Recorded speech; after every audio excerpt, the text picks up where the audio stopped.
Housing and Urban Development Secretary Ben Carson says the administration has no intention of abandoning Puerto Rico after the recent hurricane. Secretary Carson testified before the House Financial Services Committee. He was asked about some of the president's recent tweets and proposed HUD budget cuts.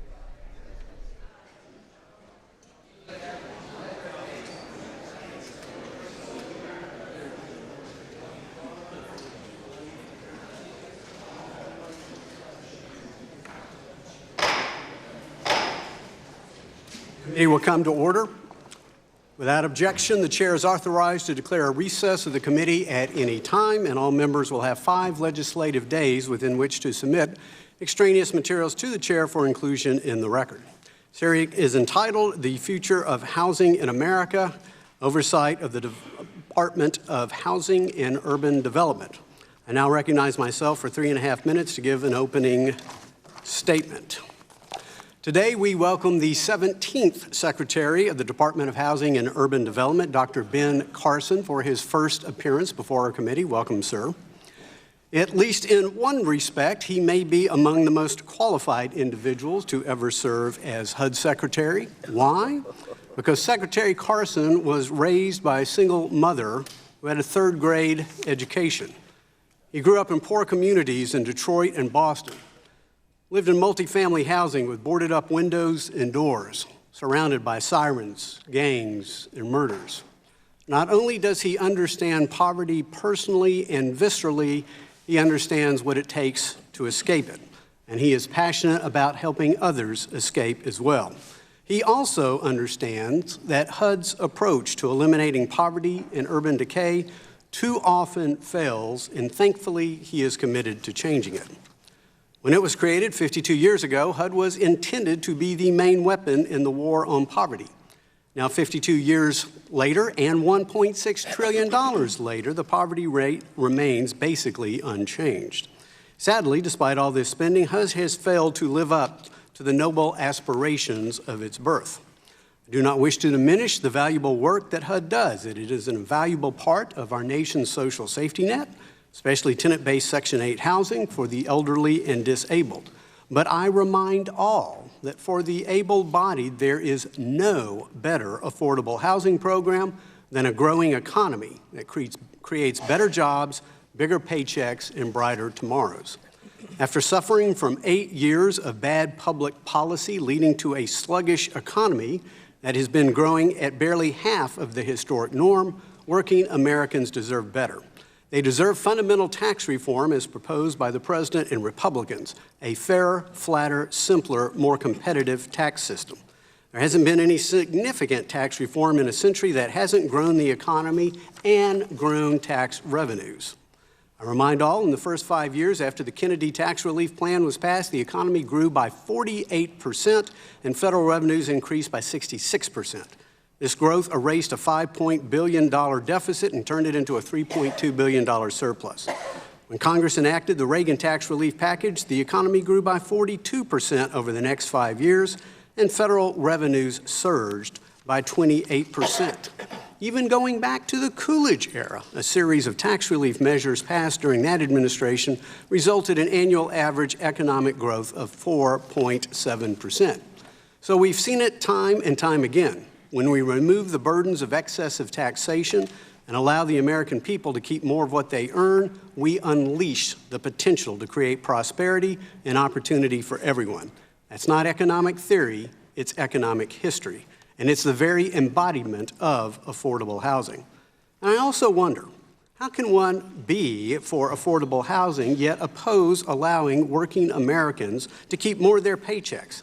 And that's exactly what the Republican tax reform framework does, allows working Americans to keep more of their paychecks. So I look forward to hearing more of the Secretary's new vision for HUD and the programs that he and his team are beginning to reform. I now yield to the ranking member for an opening statement. Thank you, Mr. Chairman. America is currently in the midst of the worst rental housing crisis that we've ever experienced, and it is hitting our lowest income families the hardest. According to the National Low Income Coalition, The United States has a shortage of 7.2 million affordable rental units for extremely low-income households. Our country is also at a virtual standstill when it comes to reducing homelessness. And in some parts of the country, homelessness has reached crisis proportions. We also face homeownership challenges, with minority homeownership rates continuing to lag even as the housing market recovers. In the face of the immense housing needs in our country, President Trump chose Dr. Ben Carson to serve as the head of the Department of Housing and Urban Development. The Secretary of HUD is supposed to be at the forefront of our efforts to create strong communities, expand access to safe, decent, and affordable housing, and enforce fair housing rights. Housing is the foundation on which our entire society is built. It is a platform for economic mobility and well-being. It is a crucial part of our national economy. It is a necessary human right. We need strong leadership and a bold vision for HUD in order to expand access to affordable housing in this country. Unfortunately, I have seen nothing to indicate that Secretary Carson is up to the challenge. Secretary Carson has expressed views that are deeply alarming and antithetical to his role as HUD, such as describing poverty as, quote, more of a choice than anything else, quote, unquote, and saying he doesn't think public housing should be too, quote, comfortable, quote, unquote. His few actions so far as HUD Secretary are deeply troubling as well. Secretary Carson has supported a budget that slashes funding for critical housing programs and proposes harmful rent increases on some of the most vulnerable American families.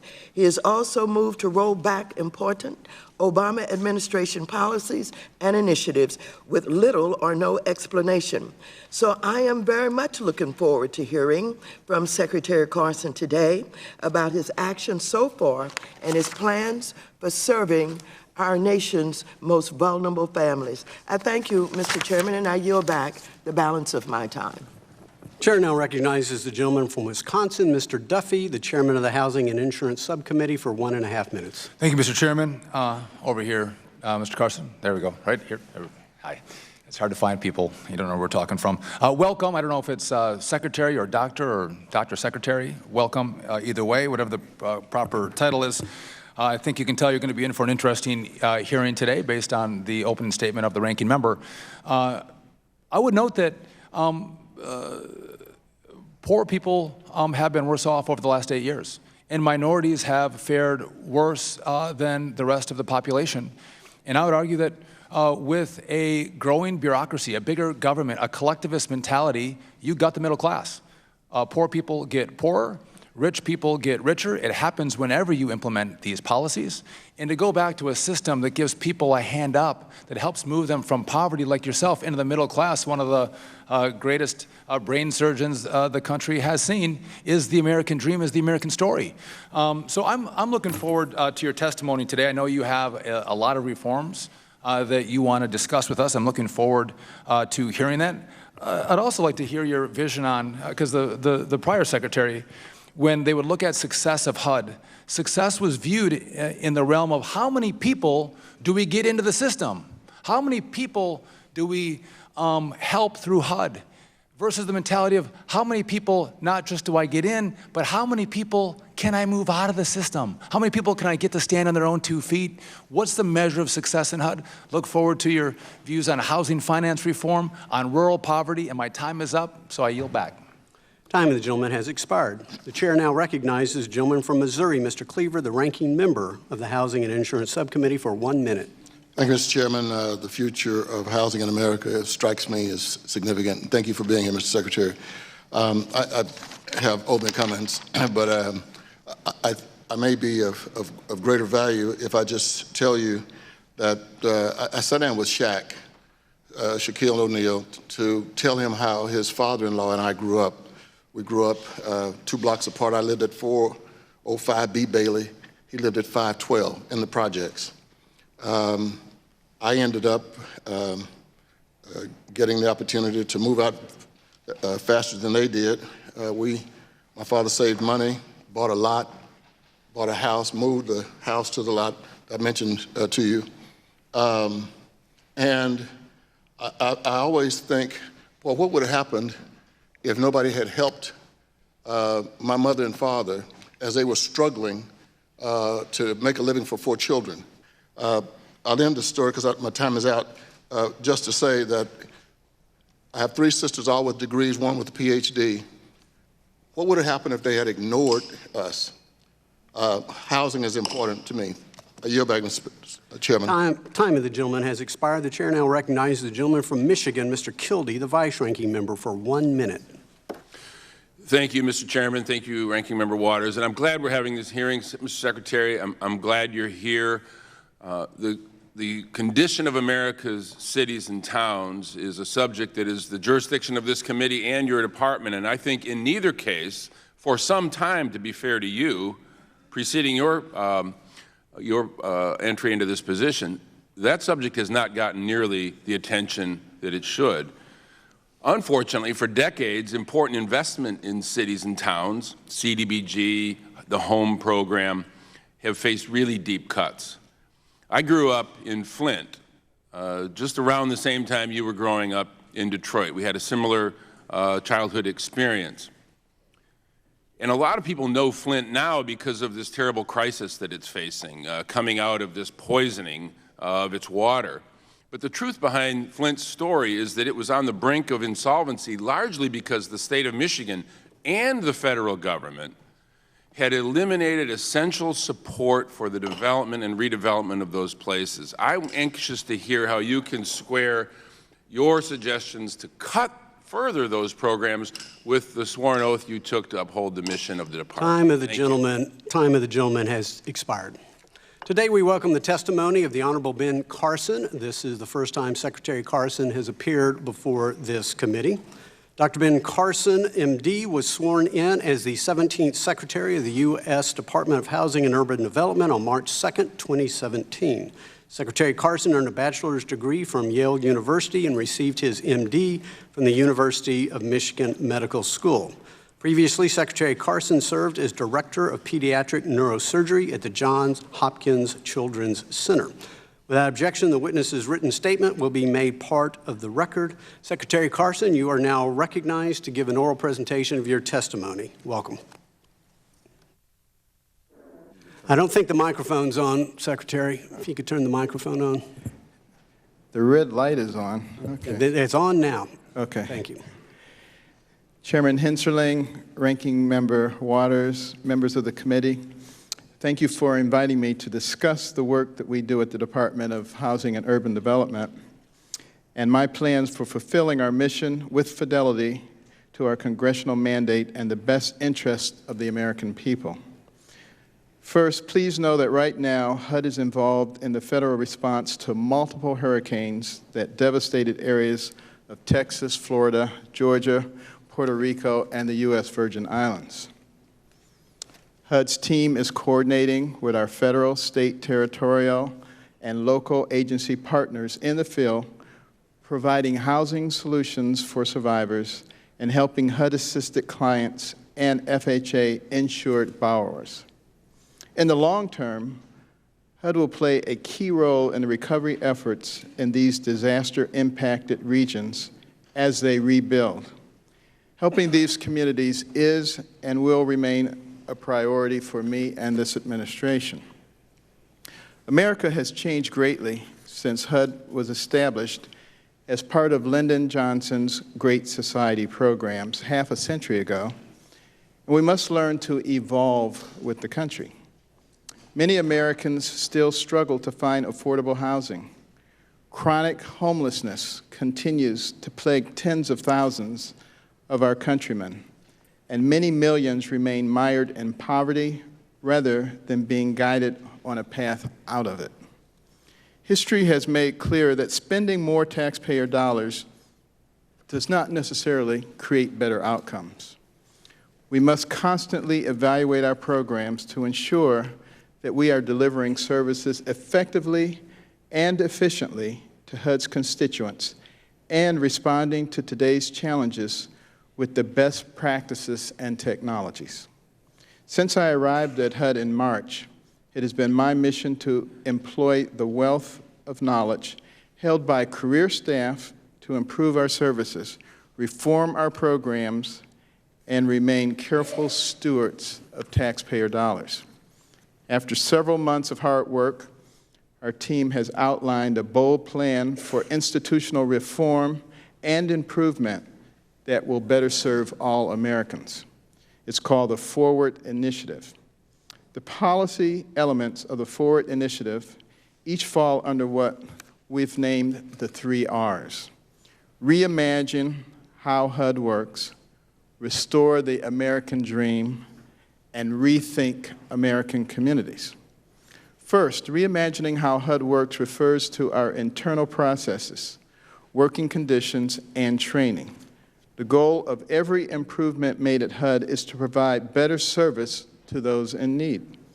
Second, our job is to restore the American dream, getting Americans back on their feet and permanently improving their lives. Of course, HUD is committed to continuing to serve those families that might always need someone to lean on.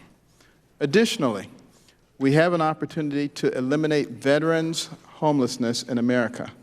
They sacrifice for our country and deserve all the support we can give. And finally, we need to rethink American communities and how we can make them thrive. Expanding community investment through public-private partnerships produces better results than heavy-handed government intervention. It is also our special priority to help more American families live in healthy homes free of lead hazards and other poisonous substances. As a doctor, I have seen firsthand the tragic consequences of childhood exposure to dangerous building materials. Ridding our homes of these hazards is a worthy cause with great benefits to future generations. While pursuing its mission to provide safe, decent, and affordable housing for the American people, the HUD team is also cognizant of its vital duty to be a good steward of taxpayer dollars. The President has directed federal agencies to take special care against burdening American families and their businesses with unnecessary and expensive regulations. HUD is reviewing its existing regulations to assess their compliance costs, reduce regulatory burden, and build a more efficient and effective agency. Let me close by reiterating the interest of our administration and my personal interest in working with this committee on housing finance reform. HUD will be an active participant in this critical dialogue because of our fundamental housing mission and because our FHA mortgage insurance program and our Ginnie Mae mortgage-backed security guarantee are large and vital components of the nation's housing finance system. Housing finance reform should be built on shared goals of ensuring a well-functioning housing finance system that provides access for credit-worthy borrowers that are ready to own a home, expands the role of the private sector, and reduces overall taxpayer exposure.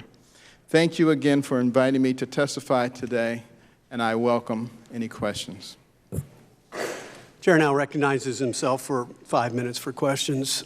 Secretary Carson, my colleague, the gentleman from Wisconsin, Mr. Duffy, alluded in his opening statement to really kind of metrics of success. And there are some who view the success of HUD to be tied to the size of its budget or the number of people who have Section 8 vouchers. But I'm curious, does HUD have or is HUD developing any different metric? I mean, how many people actually get to escape poverty? How many able-bodied individuals are able to escape poverty, to move beyond Section 8 housing, and maybe at one point enjoy the dream of home ownership? Does HUD have any way to measure this? Are we looking at this wrong? Should there be a different metric of success for what you're doing? There have been a number of studies over the course of decades, and as was mentioned in your opening statement, there hasn't been a tremendous amount of progress there. Now, this is not because the people who have been there have had bad intentions. I think they have very good intentions, but we do have to look at the fact that we're not making a great deal of progress with poverty. And that's why we're looking to reform this whole thing and really looking more at the person than at the housing complex. Housing is a component of developing people. And we have to recognize that we only have 330 million people in this country. We have to compete in the future with China and India, who have 4 times that many people. That means if we don't develop all of our people, we are not going to be able to keep up in the future. It's as simple as that. So we have to start thinking in terms of holistic development of people, holistic development of communities. How do we enable people to climb that ladder of opportunity? How do we incentivize them to climb that ladder of opportunity so that they become part of the strength of this country? Part of affordable housing is obviously tied to our housing finance system. Recently, Federal Reserve Governor Jerome Powell said, quote, "If Congress does not enact reforms over the next few years, we are at risk of settling for the status quo, a government-dominated mortgage market with insufficient private capital to protect taxpayers and insufficient competition to drive innovation." Do you agree or disagree with Governor Powell's assessment? There's no question that we need to engage in a serious discussion about finance reform. A lot of progress has been made, by the way. 10 years ago, we were talking about how important it is to get everybody into home ownership. And again, I'm not criticizing the people who did that, but I don't think they realize that to put somebody in a home that they can't afford is not really doing them a favor. They lose the home, they lose their credit, they lose their future opportunities. We have to learn from those kinds of situations. And innovation is the hallmark of America. And Mr. Secretary, can we reform our housing finance system without reforming FHA, which is obviously under HUD?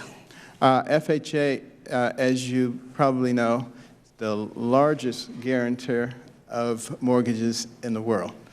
So it's an essential part of it and needs to be reformed as well. Well, historically, the mission of FHA was to support first-time and moderate income families, and it had a small footprint in the market. Now it has a very large footprint in the market, and in many areas of the U.S., the FHA loan limits are the same as the conventional market, $636,150 in so-called high-cost areas. At least where I come from, only the top wage earners can afford a mortgage of $636,000. Do you agree that establishing a home price or loan limit more in line, say, with the median home price in the area will better serve the target customer for FHA and get it refocused on low to moderate income and first-time home buyers? Well, thank you for that question. If one looks at the actual statistics and looks at the bell curve, 95% of the mortgages fall in the $200,000 range. On the very tips, they're going to be very low ones and very high ones. So I tend to want to focus on the large group and not on the outliers. It's very, very rare that we deal with the $636,000 mortgage. Thank you, Mr. Secretary. I now recognize the ranking member for 5 minutes. Thank you very much. I had intended to start to talk about the housing crisis that we have, but since the president was busy tweeting this morning, and you referred to HUD's role in dealing with the hurricane disasters and what you and the administration are doing, this morning, Trump threatened to abandon Puerto Rico recovery efforts. President Trump served notice Thursday that he may pull back federal relief workers from Puerto Rico, effectively threatening to abandon the U.S. territory amid a staggering humanitarian crisis in the aftermath of Hurricane Maria. In a trio of tweets he wrote, We cannot keep FEMA, the military, and the first responders who have been amazing in Puerto Rico forever. On Thursday, he sought to shame the territory for its own plight. He tweeted, "Electric and all infrastructure was disaster before hurricanes." So you talked about what you, HUD, is doing in cooperation with, I guess, the administration. Do you agree with the president? I certainly agree that Puerto Rico is a very important territory. The people from Puerto Rico have contributed greatly to the culture of America. Well, I'm not talking about that. What I'm talking about is these tweets where the president threatened to abandon Puerto Rico recovery efforts. Do you agree that they should be abandoned, that Puerto Rico should be abandoned? Well, first of all, as I was saying, Puerto Rico is a very important part of our culture. No, I know it's important, but I want to know whether or not you agree with the president who's threatening to abandon Puerto Rico recovery efforts. I think I just said I have no intention of abandoning Puerto Rico. They're a very important part of who we are. So you don't agree with the president? He tweeted, "Electric and all infrastructure was a disaster before the hurricanes," and sought to shame the territory for its own plight. Do you share that opinion? I think that our job is to make sure that we take care of the disaster that has occurred. So you don't agree that it should be abandoned, is that right? Of course it should not be abandoned. And you don't think that they should be shamed for its own plight, is that right? There is no question that there have been a lot of difficulties in Puerto Rico. They ended up Should they be shamed for its own plight? In debt. I don't think it is beneficial to go around shaming people in general. Okay, so I'm glad to hear you don't agree with the president. Let me go on with my housing question. I want to talk about someone who I recently met by the name of Larry, who resides in a Section 202 housing for the elderly property in South Los Angeles. Larry shared with me the meticulous monthly budget he manages for himself. I have the budget right here. He lives on a fixed income of $1,015 per month. After paying for rent, utilities, groceries, medical expenses, personal hygiene, he has exactly $110 left at the end of the month. He told me he looks forward to using some of that $110 to take his granddaughter out for ice cream. The rent increases proposed in your recent HUD budget would mean an $80 monthly increase for Larry. Larry said to me in my office, "Congresswoman, I don't know which other corner I could cut if I had to pay an additional $80 per month in rent. In fact, I have data that shows that seniors would have to pay an additional $83 a month on average in rent under your rent reform proposal, which is a whooping 28% increase over what they're currently paying. There are low-income seniors in HUD-assisted housing all over this country, like Larry, with average incomes just over $13,000 a year. Do you mean to tell me it is the vision of this administration to raise rents on low-income seniors like Larry? Tell me, what do you expect Larry to do if your proposal to raise rent is enacted? If Larry does not see a way out, he can apply for an exemption, which will be available to him. Having said that, we are changing programs in such a way as to create sustainability. We don't want to reach a point, 5 years down the road where we have no ability to take care of anyone. Let me just say that I have heard you mention before that hardship exemptions will be available, but I do not accept that as an adequate solution because hardship exemptions have historically failed to actually help people who is eligible for an exemption, and you have never even acknowledged this. So I ask you again, what do you expect Larry and the tens of thousands of other seniors like Larry do in the face of such a dramatic rent increase?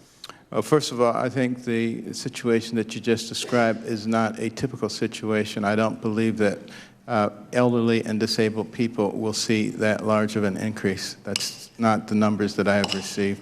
Based on your cuts, they will. We'd be very happy to have our people go over the numbers with you. Time of the gentlelady has expired. The chair now recognizes the gentleman from Wisconsin, Mr. Duffy, chairman of our Housing and Insurance Subcommittee. Thank you, Mr. Chairman. I want to just deviate from my original questions and note that the president was somewhat accurate in that the electrical grid in Puerto Rico was not up to what it should have been. They're highly in debt. There's a lot of problems in Puerto Rico that they were dealing with before Maria hit them. And I love the island. I'm part of the Puerto Rican caucus, was part of PROMESA. But to now try to say that President Trump is shaming people on the island, if I'm not mistaken, it was President Trump who sent over a request for a supplemental package to the tune of $36 billion that came from the White House. Yes, and I can tell you from being in many conversations with the president and other members of the cabinet, he is in no way thinking about abandoning them. He's put a lot of effort into that. And speaking to that point, I think it was President Obama who did just a flyby stop in Puerto Rico, but then went and spent days in Cuba, hanging out with a ruthless dictator, going to see baseball games, hands in the air, open up tourism in Cuba to the exclusion of tourism in Puerto Rico. Mm-hmm. We should first go, let's promote American citizens in Puerto Rico and dollars flowing there instead of to the dictatorship of Cuba.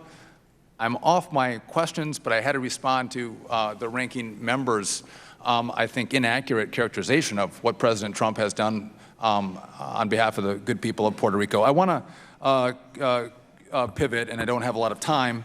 Can you talk about, when you look at HUD, when you look at the tax dollars that flow through your agency, what are you doing to be more efficient, to stretch those dollars further and help more people, but also be responsive to the taxpayers who send you money? What are you doing on those ends? Well, I take our responsibility to taxpayers very seriously, and we've put in place a team that understands that seriousness.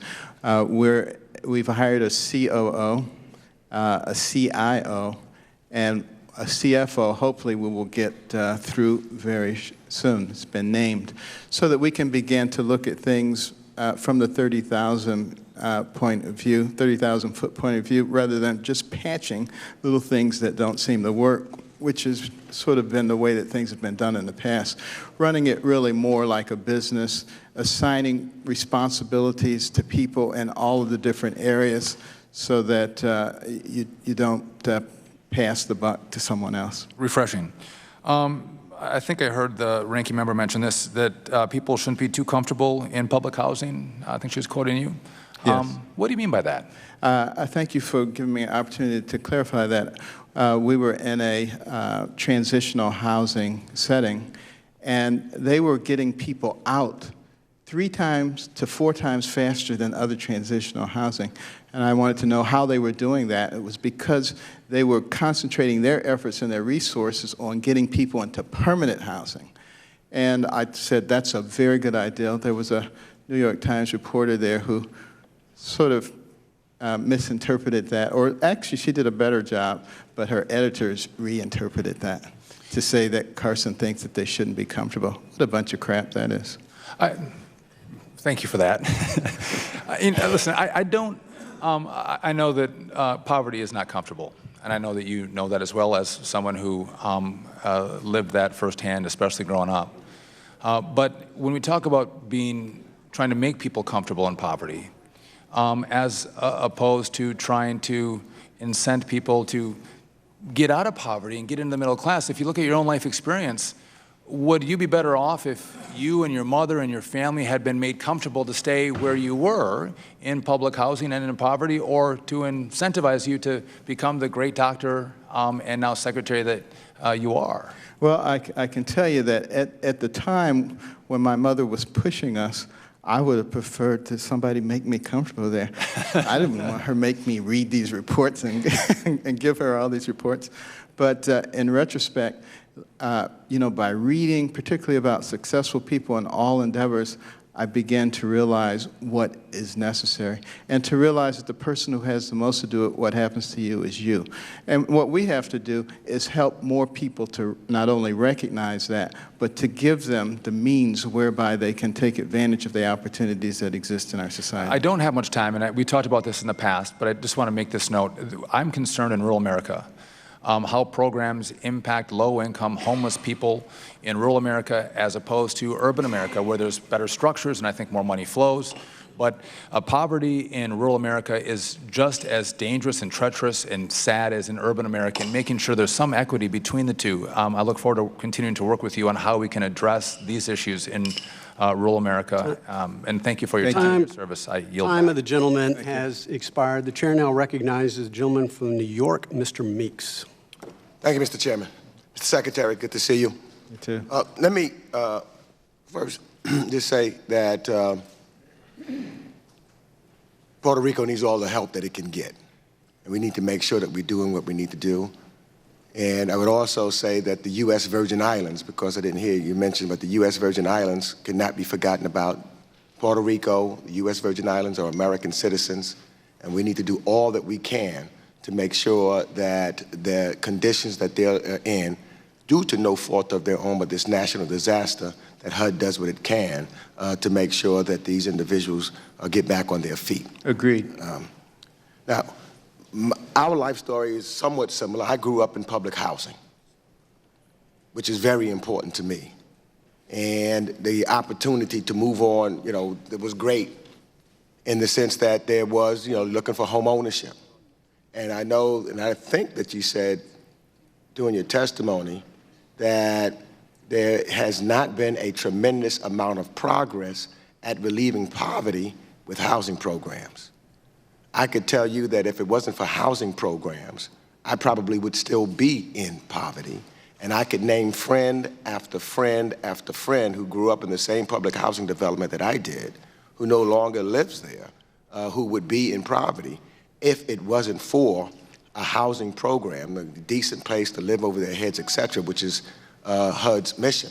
And when you look at the fact that individuals that were preyed upon, because I know that you also believe, as I do, that the goal is home ownership, but those individuals, many of them who lived in public housing, who thrived to live, aspired to live in a home and own a home, they were the ones that were victimized by exotic mortgages, and they were the targets, et cetera. And now they are forced back into renting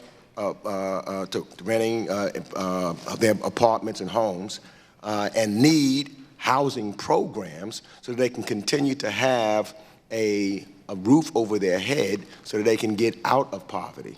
And one of the pieces that I am concerned about that we have at HUD now is the DAS program, the Stressed Asset Stabilization Program, where it seems as though we're selling homes to private equity firms who has no interest in making sure that we stress home ownership and make sure that individuals stay in their homes. There is just about the dollar. And so I was wondering, what is your vision for the DAS program going forward? And do you expect the program to continue? Okay. First of all, public housing is important, and assisted housing is important. The point was that even though it's important, we need to be looking at ways that we can reform it so that we can make more progress in terms of getting people out of poverty. But definitely, I don't want to get rid of it. As far as the DAS program is concerned, we have to again be cognizant of our responsibility to taxpayers, and that means not taking on and keeping a lot of properties that require a lot of taxpayer money. If we can find ways to dispose of those properties, absolutely want to do it. But we have written into the regulations a requirement that people who are in those houses cannot be expelled from them for several months. So we try to give people appropriate time to be able to get out. So let me just ask, could in the DAS program then target local municipalities and nonprofits in buying these bulk homes, because I know that they have the interest of putting people and keeping people in those homes. If that program was designed so that local municipalities who have a vested interest in this and not-for-profits, then it would be something that would encourage, I think, the same thing that you're talking about, getting people into home ownership. I agree with you, and I know that the former mayor here in D.C. has been working on that kind of issue, and we'd be happy to work with you. I think our goal is obviously to get that property into the hands of private citizens if we can do that. Let me just, because I only have 11 seconds, I just want to get this in, because I think it's tremendously difficult. Also, if you look at the public housing stock in my district, for example, with 1.1 million families living in public housing, but if you cut all the money that goes into repairing those homes, they need roofs, they need to get rid of the walls that are mildew, then there's no way that you can repair them if you don't have the money to reinvest in them, just as in a home. Time of the gentleman has expired. The chair now recognizes the gentleman from New Mexico, Mr. Pierce, chairman of our Terrorism and Illicit Finance Subcommittee. Right up here. Thank you. Appreciate you being here today, sir. We appreciate the work that you're doing. Thank you. Now, recently the New Mexico delegation sent you a letter about the vacancy in the Albuquerque HUD office. Are you making any progress on finding someone to fill that position? Yes, we're making very good progress on that. You should be hearing something soon. Okay, I appreciate that. Now, I visited with you before about Native American housing. It's Native Americans are sometimes located in some of the deepest poverty areas in the country. I watched my families, maybe not the same circumstances as yours, work our way up through out of poverty, one small house at a time. And so I'm pretty passionate about NAHASDA, Native American housing. Just this last week, I've visited two of the, I guess, really good examples of what tribes can do to provide housing. And so again, I've invited you in the past. I would like to re-extend that invitation to come and visit to see what tribes are doing to build houses for their own citizens and extending their mortgage rules to where banks, in some cases, are financing the houses on Indian reservation, which has not happened much in the past, and so I think it's very innovative. But and so when you talk then in the broader case about your forward initiatives and the Restore, these are things that I can identify as having worked in our life. I hear your story about how they've worked in your life, and so I really appreciate you bringing your world experience and implementing it into a format that hopefully others can reach. Tell me a little bit about the public-private partnerships that you visualize in some of the community initiatives. Okay. Well, first of all, thank you for the work that you've done with the Native American community. I had an opportunity recently to go out to Montana and visit with some of the tribes there, as well as a multi-tribal council, and visit with some of the young people there and look at some ideals for really moving that along. And NAHASDA, with the help of Congress, will get revamped very soon. As far as the public-private partnerships around the country, they've been amazing. And it's really the new way that we do things at HUD. Rather than riding in with a big bucket of money and saying, build this place for these people, you know, getting the local private sector involved in a way that they actually have significant investment so that the success and maintenance of the neighborhood is incumbent upon them to maintain their financial benefit. So, and that's the way it should be, win-win situations all along. The other thing about some of these public-private partnerships, instead of just building a house or putting a roof on, you know, they're trying to build communities, because you need a variety of different things in order to create a healthy community in any part of the country.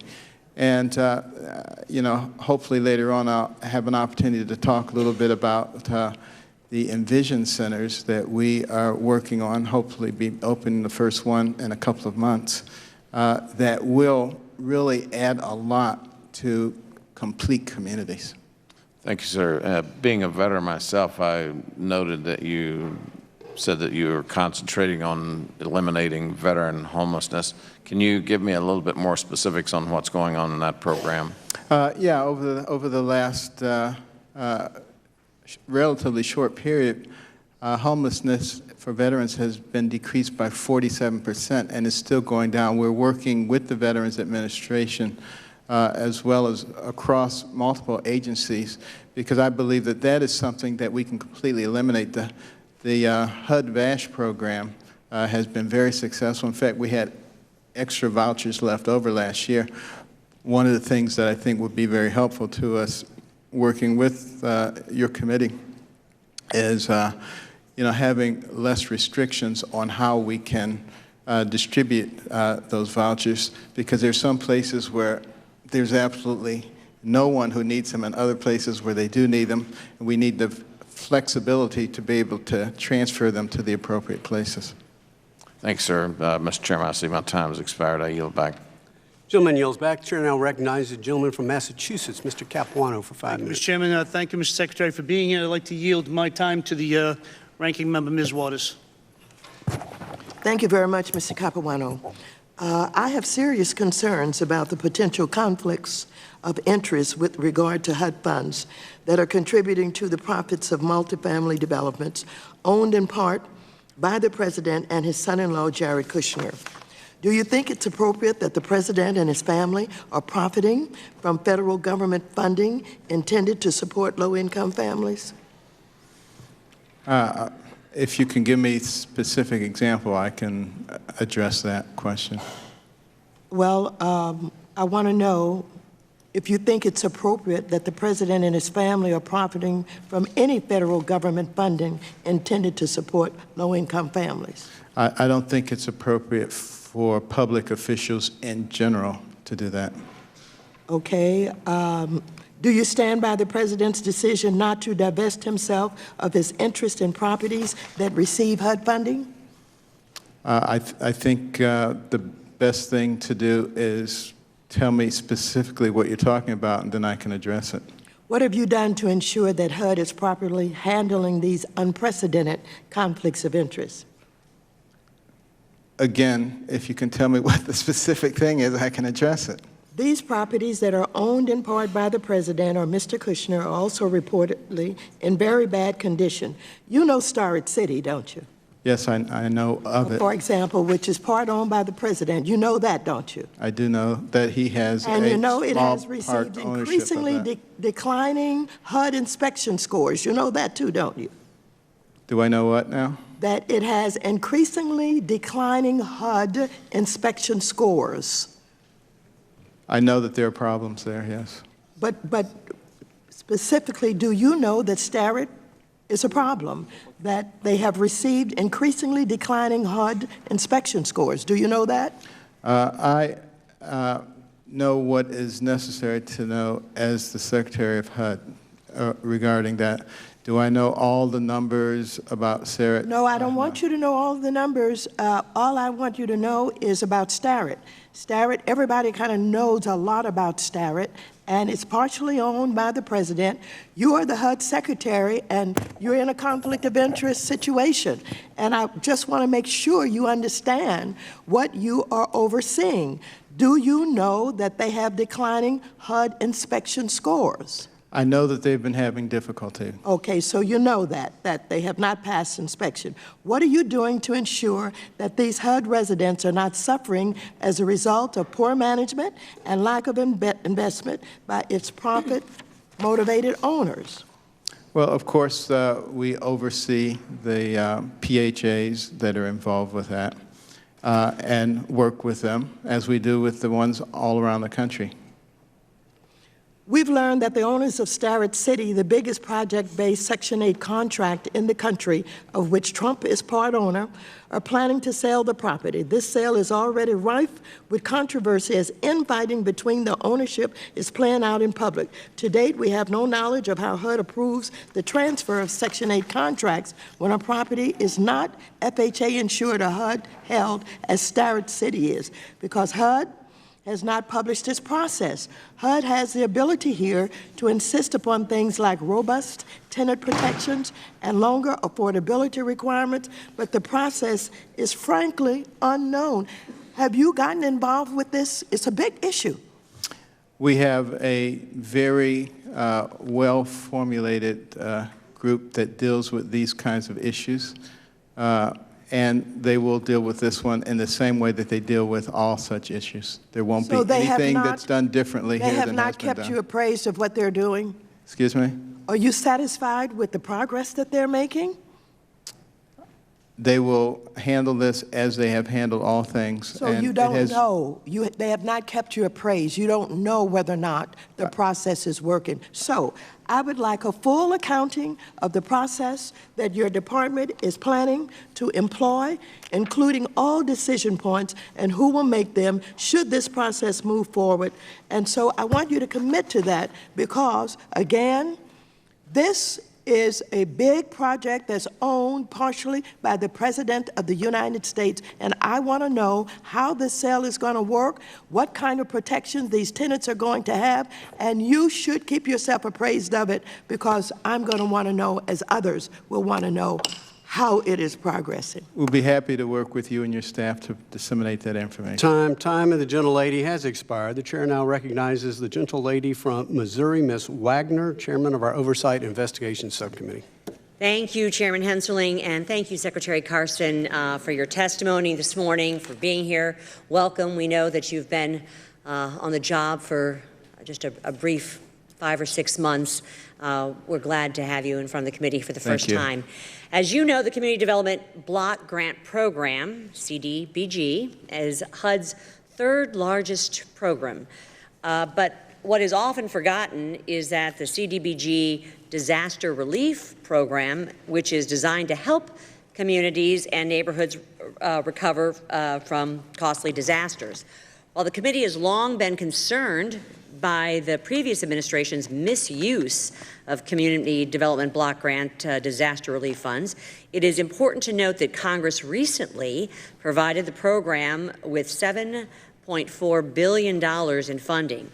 Understanding, again, that you have only been with HUD since March, and this is the first disaster relief effort you've been involved in, are you aware, Mr. Secretary, of some of the problems, some of the concerns of the program, especially regarding prior misuse of funds, and what importance do you place on making sure these programs go to the Americans who need them most? Well, first of all, thank you for that question. It's very important to point out that CDBG and CDBG-DR are different programs. Correct. And CDBG-DR has been obviously very, very important in disaster situations like the ones that we've recently seen. There are very good things that have been done through the program, and there are some things that perhaps are quite questionable that have been done.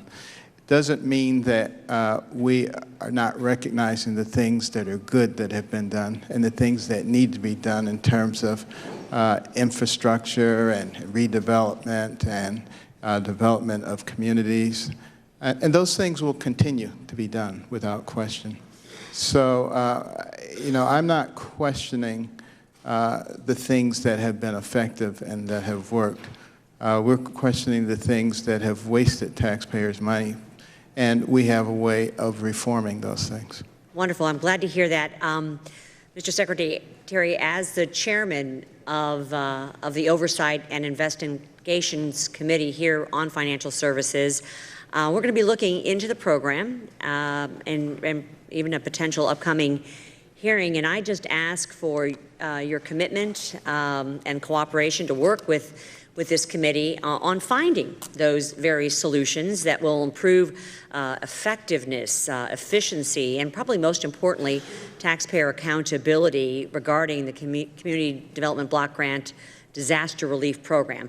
There are ways, I think, for rules, putting rules for the program in statute, putting limits on money, deadlines, perhaps recapturing of funds, even just better tracking of funds. Right. So I hope that you'll be willing to work with us. And all of those things will be done, and that's why we've put together a more business-like approach, and we'll very much be looking forward to working with you on that. I appreciate it. Staying with that theme, I wanted to go back to something you said in your testimony. And I quote, "While pursuing its mission to provide safe, decent, and affordable housing for the American people, the HUD team is also cognizant of its vital duty to be good stewards of taxpayer dollars. And like the medical dictum, I love this the best, to first do no harm." Having spent $1.6 trillion in taxpayer funds since its creation in 1965, is HUD, just a broad question, is HUD making life better for American cities and other communities? A lot of good things have been done. There's no, I don't want to disparage the efforts that people have put into this.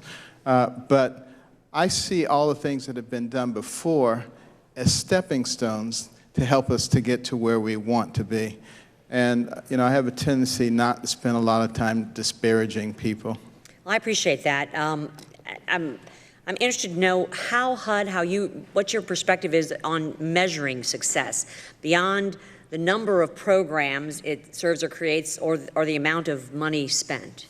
I think success for us will be not the number of people we get into these programs, but how many people we get out of it. How many people actually climb that ladder of success and become self-sufficient. And that's what our programs are all going to be aimed at. Mr. Secretary, I find your approach refreshing and uplifting. I thank you for your testimony here today. Mr. Chairman, I yield back. Time of the gentlelady has expired. The chair now recognizes the gentleman from Georgia, Mr. Scott. Yes, Mr. Secretary Carson, tell me, why do you think President Trump asked you to be Secretary of HUD?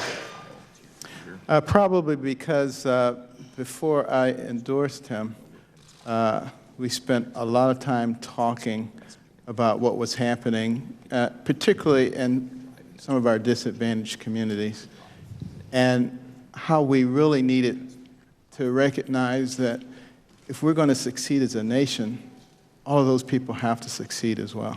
Well, let me ask you this. It just seems to me that I believe that the president put you there to give cover to cutting and eliminating the CBDG program. Let me tell you why. First of all, this is the crucible of the whole argument. You should be at the forefront of telling the great story of success of the CBDG program. The fact that it has created and retained 386,000 jobs for low and moderate income people. The CBDG program has benefited 42 million low and moderate income persons through public improvements, including senior citizens, child care centers, centers for people with disabilities, veterans with disabilities. It's benefited 133 million low, moderate income persons through public service, like employment training. The funds have been used to assist credit-worthy working families with down payments and closing cost assistance on their homes. You should be out here shouting the success of this program, but rather, I believe that the president has you there to give cover to cutting this program and eliminating it. Here's what you told the New York Times, Mr. Carson, when this issue was brought up. In July of this year, you said, I know that the CBDG have been called out for elimination. You said that. I know that the CDBG program has been called out for elimination. Was it President Trump that called that out? Who else could? My impression is that what the president is really saying is that there are problems. Oh, and you said this. I think it was someone on his staff who kind of said, well, maybe we should just get rid of the whole CBDG program. Well, I'm here to tell you, Mr. Secretary, I'm not going to let you do that. And I believe we have enough Democrats and Republicans, because this is a bipartisan program that is doing well. And you would do well, Mr. Secretary, to stand up and fight back in this administration.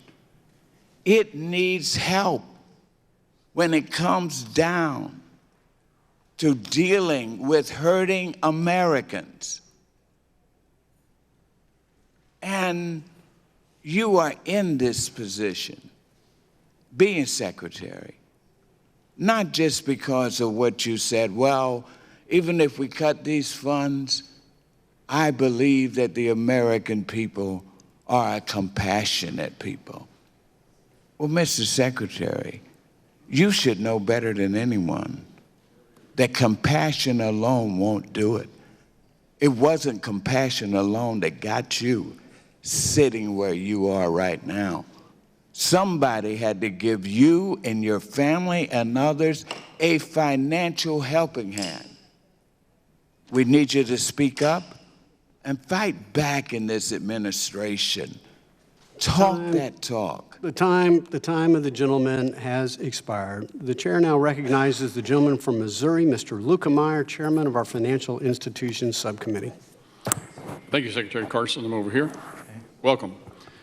Last year, President Obama signed into law the Housing Opportunity through Modernization Act of 2016, legislation I introduced with my friend and colleague from Missouri, Mr. Clear, who's here this morning. Part of the legislation required the FHA to streamline rules that apply to condominiums. Last September, the department published a proposed rule, and just for timing sense, can you give us a sense of timing on the final rule, when you anticipate it coming out and being finalized? Yeah, well, there were like 28 different sections that have to be satisfied, 3/4 of which have been satisfied. So we're coming down the home stretch on that. And it's really very important because, you know, condominium purchase is frequently the first step into home ownership. And home ownership is a vitally important part of the economy of our nation. And wealth accumulation, it's a primary source of wealth accumulation. The average homeowner has an accumulated wealth of $200,000, the average renter accumulated wealth of $5,000. So it is a big issue, and one of the reasons that, you know, I'm looking for ways to get a lot of the people who are relatively complacent with renting to be homeowners, but we have to do it in a responsible way. Appreciate the comment. Last month, the Congressional Budget Office released a report entitled Options to Manage FHA's Exposure to Risk from Guaranteeing Single-Family Mortgages. The purpose of the report was to provide policy options that are designed to further the true mission of FHA while also improving the agency's financial position. I assume your staff has read that report? Yes, they have. And are you aware of it? We've had some discussions. Okay. What of the provisions that are in there, are you looking at implementing some of those, or are you able to talk about some of it yet that you've got some plans on, or are you just still reviewing the report? Those are things that obviously we'd be very happy to work with you on. I am looking forward to having an FHA commissioner involved in those discussions as well. Have an idea when that individual will be appointed? I'm hoping very shortly. It's been quite an ordeal getting people in place. I understand. As housing costs continue to grow and demand for rental housing continues to escalate, but incomes for many low-income families remain stagnant, given these realities, demand for affordable housing has increased dramatically since the economic crisis. What innovative programs is the administration considering to provide access to housing? Well, as you probably know right now, we're only able to provide about 1 in 4 or 1 in 3 people with affordable housing who are looking for it. We have extensive waiting list.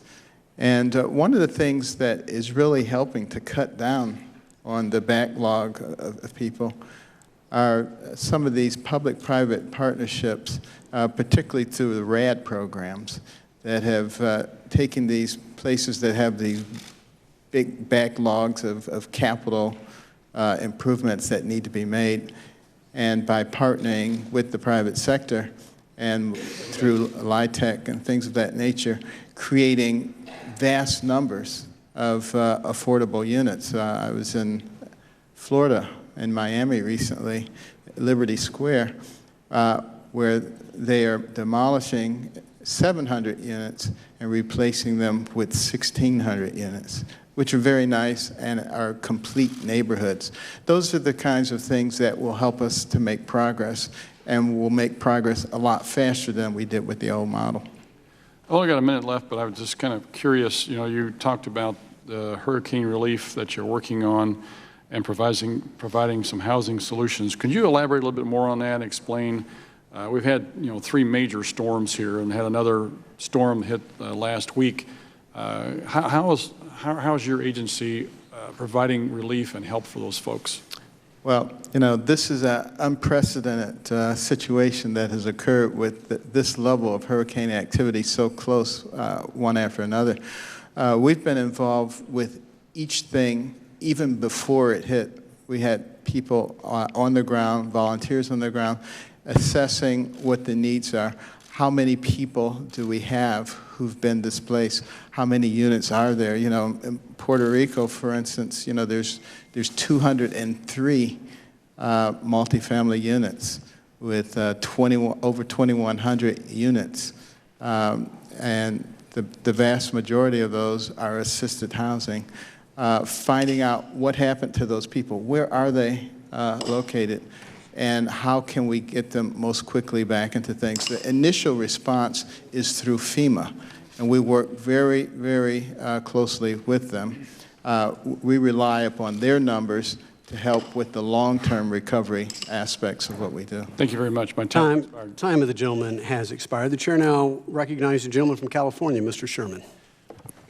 Thank you. I'd like to focus on the FHA program. The prior administration was in the process of implementing a 25 basis point reduction in the premium that would have saved the average borrower $500 in the first year and more in high-cost areas like mine. 1 million homeowners would have benefited, and they would have saved over $27 billion. In your confirmation, of course, before you were nominated, the administration halted that plan to reduce the premium by 25 basis points. During your confirmation, you agreed to look at that policy with the possibility of reinstituting that 25 basis points of decline.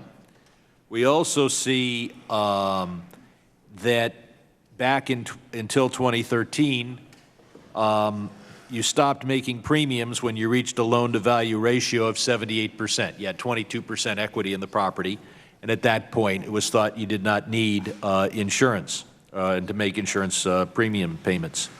That was reversed in 2013. Are you moving toward perhaps reducing the insurance premium by 25 basis points, and are you examining going back to the policy of saying once you have 22% equity, you don't have to make premium payments? Certainly both of those things are under study, being looked at very carefully. I personally don't want to make the commitment in terms of either one of them right now because we're so close to having an FHA commissioner. But do bear in mind that we want the prices of home ownership to be as low as possible while still protecting the taxpayers.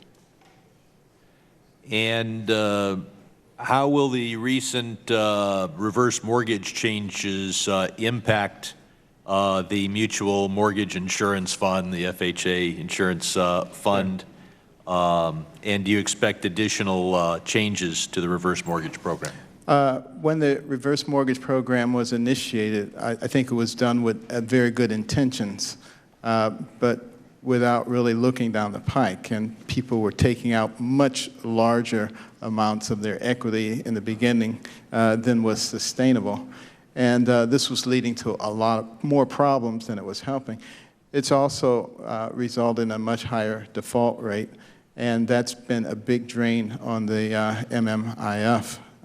So the changes that we've made will sort of stop the bleeding in terms of new mortgages or reverse mortgages. And the forward mortgage program is doing extremely well. So we're doing some draining from the reverse mortgage, but we're doing a lot of putting into the fund from the other. So we're very close to the 2% right now. We obviously need to watch further before we do. I want to get into one other issue. Beyond your responsibilities for housing and urban development, you have other responsibilities under the Constitution, along with other cabinet secretaries, particularly Section 4 of the 25th Amendment. And we all live by this Constitution. The Section 4 deals with the possibility that a president is unable to discharge the powers and duties of his office. Have you taken the time to get legal counsel to brief you on what your responsibility is as a cabinet secretary under the 25th Amendment? I have not had any in-depth discussions of that. I would urge you to do so. This amendment was written in the early 60s as a result of life that happens, whether it's the dangers that a president faces, whether it's the health problems a president can face. I would urge you first to get legal counsel, to know what your responsibilities are, and second, to discuss with other cabinet officers how you would implement Section 4 of the 25th Amendment. I'll yield back. Okay. Gentleman yields back. The chair now recognizes the gentleman from Kentucky, Mr. Barr, committee chair of our Monetary Policy and Trade Subcommittee. Thank you, Mr. Chairman, and Secretary, welcome to the committee, and thank you for your service, not just as a public servant, as Secretary of the Department, but also as a physician in private life and for helping so many children, and most of all for the example that you have set, that hard work, integrity, persistence, that those are values that are critical to escaping poverty. And thank you for expressing the viewpoint that many of us have that government dependency often undermines those values. As we've talked many times, my district in Kentucky, unfortunately, has one of the highest opioid addiction rates in the country. Unfortunately, the Commonwealth of Kentucky suffers under the third highest drug overdose mortality rate in America. But the good news is that I've seen success of evidence-based transitional housing programs, including St. James Place, Recovery Kentucky, Revive, Shepherd's House. These are organizations that help individuals coming out of recovery and transition back into the workforce through job training, financial literacy, and counseling services. Unfortunately, HUD's Housing First program has not been helpful. Individuals who come out of addiction rehabilitation are placed in housing situations where their neighbors are abusing the very substances that they once abused themselves. This contributes to a cycle of addiction that tears apart our communities and also is very costly to the American taxpayer. Does HUD have any plans to address this issue in light of the opioid epidemic? Have you considered the need for supportive transitional housing programs as an alternative to the very counterproductive Housing First program? Well, the homelessness is a big issue, and I think one that we as a nation actually have the opportunity to resolve. Housing First, I think, gets a bad name because people think we're just getting people off the street and then we're forgetting about them.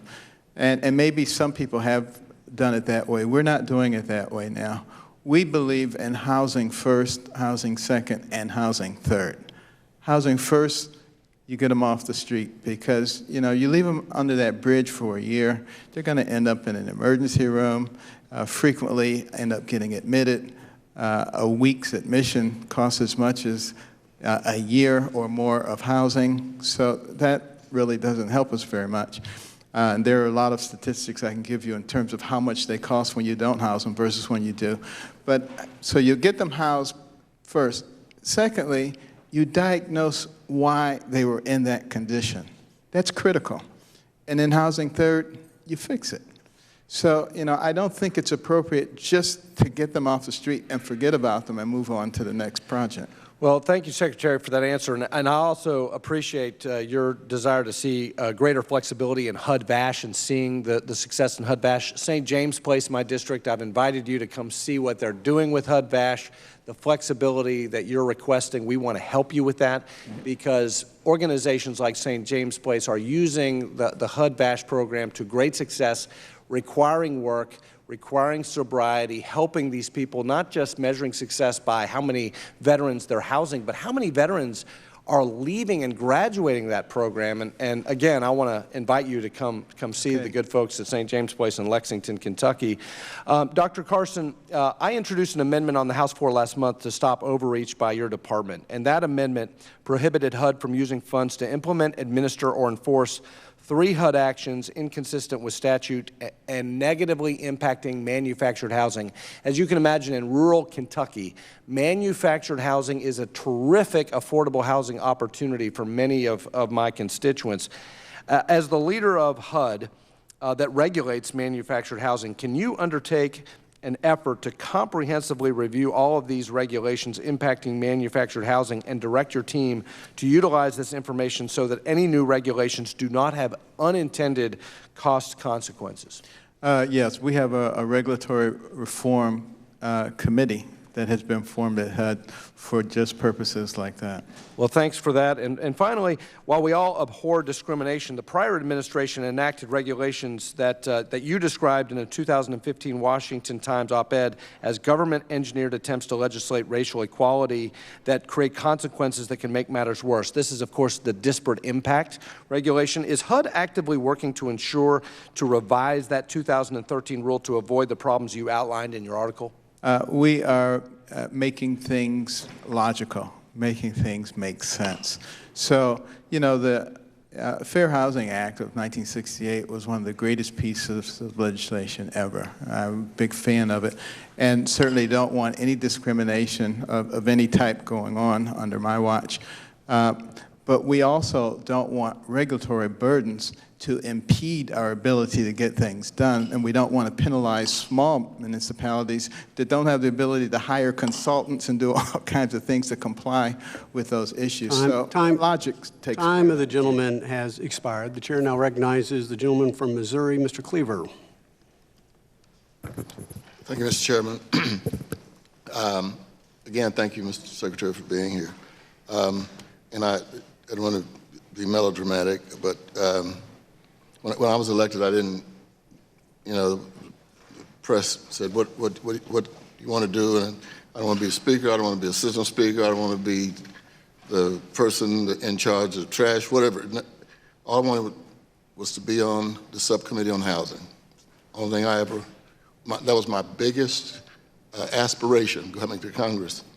And it was because of my background and what I had seen and what has hurt me personally and many other people over the years, which is when people make disparaging comments about people living in public housing.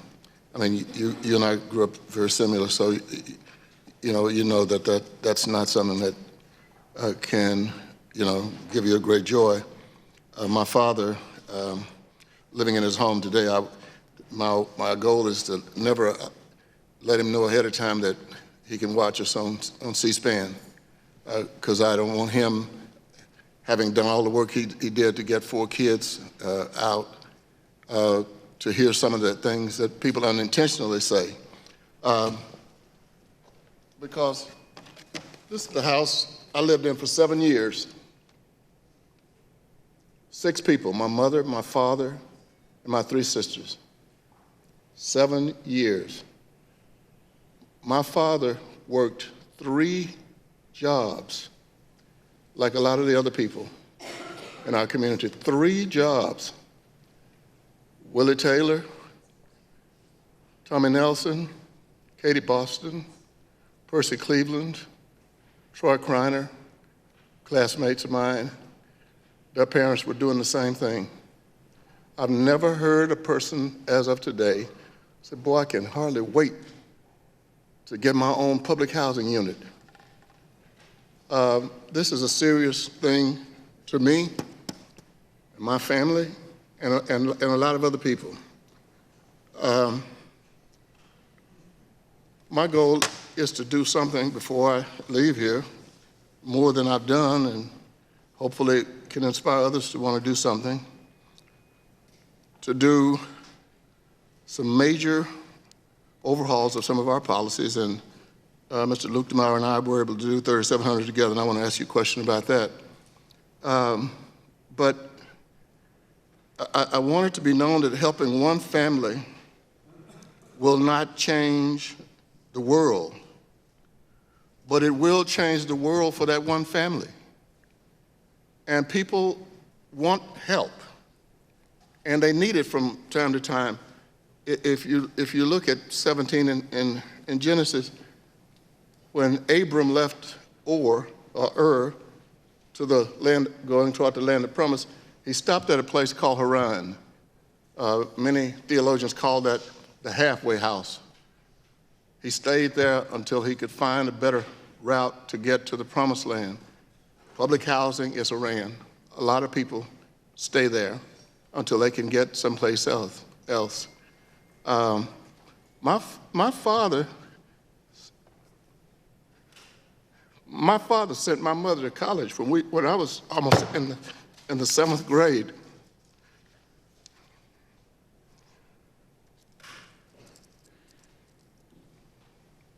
I yield back to balance my time.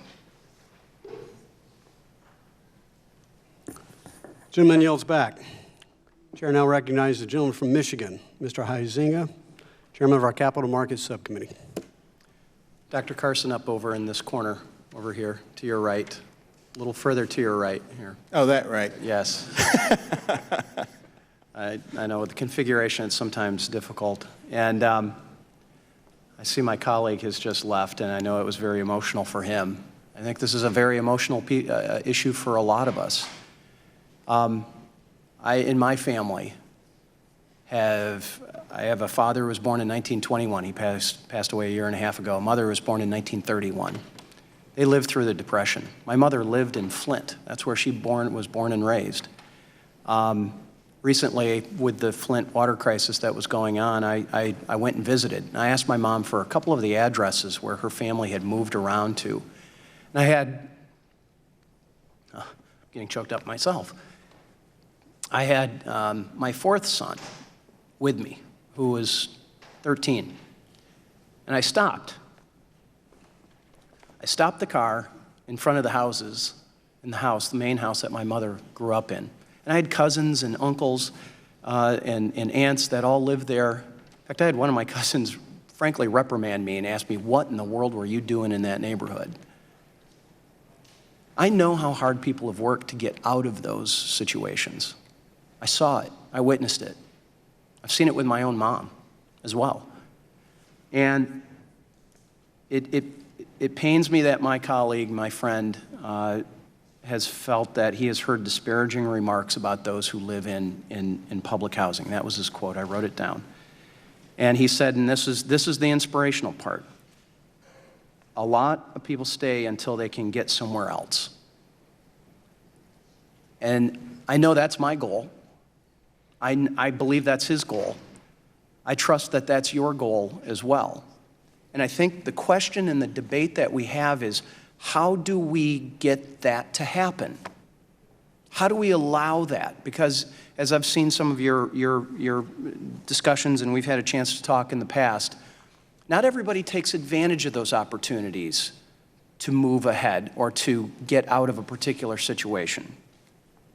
And I believe what you're doing with moving to work, to allow flexibility for these public housing authorities, to attract private sector folks in there, attract these outside opportunities is commendable.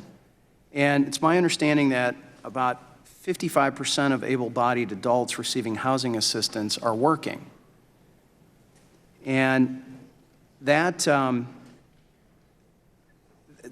me is a key. How do we make sure that we are giving those folks who are working hard, you know, non-senior citizens, non-disabled, but able-bodied working or able-bodied individuals, you know, do you support these work requirements and those things that are being tried to sometimes nudge people out of a comfort zone? Sure.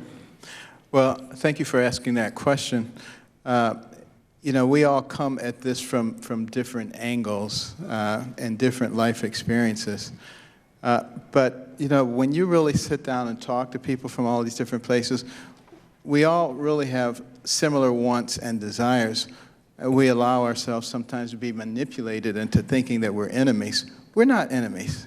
And, you know, this issue of getting people to excel and realize the talent that God has given them is a serious issue because, you know, there are those who would have everybody to believe that you're a victim and that everybody's against you.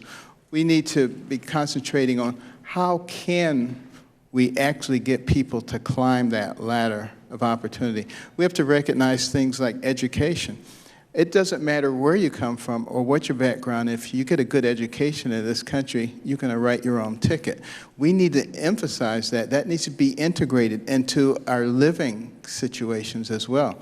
Healthcare needs to be taken out of the political arena. We need to be putting clinics into our neighborhoods so that people don't use the emergency room as their primary care that costs 5 times more. And also, you know, you wind up with all these stage 4 diseases because people don't have consistent care.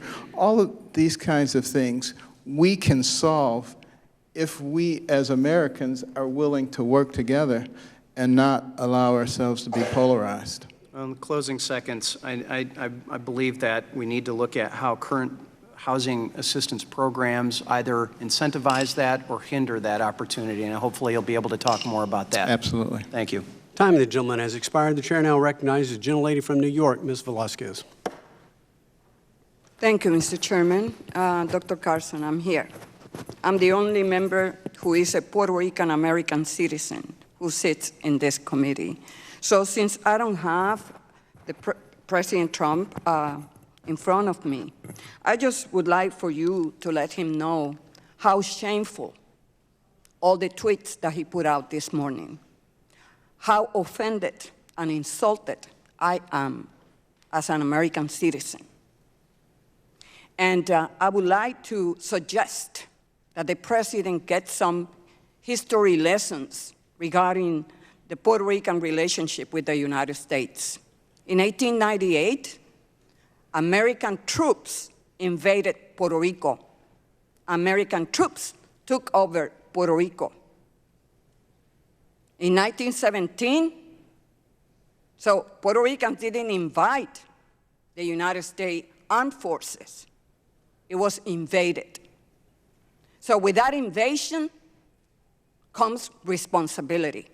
In 1917, American citizenship was imposed on Puerto Ricans, timely so that they could join the armed forces and fight in World War I.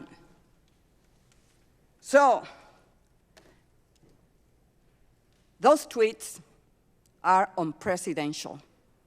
The most basic fundamental responsibility of the President of the United States, the President of the most powerful country in the world, is to show up and make and provide the assistance and the relief that American citizens need. They don't need this type of insult. And by the way, why is it that he doesn't put the same tweets when it comes to Texas or Florida?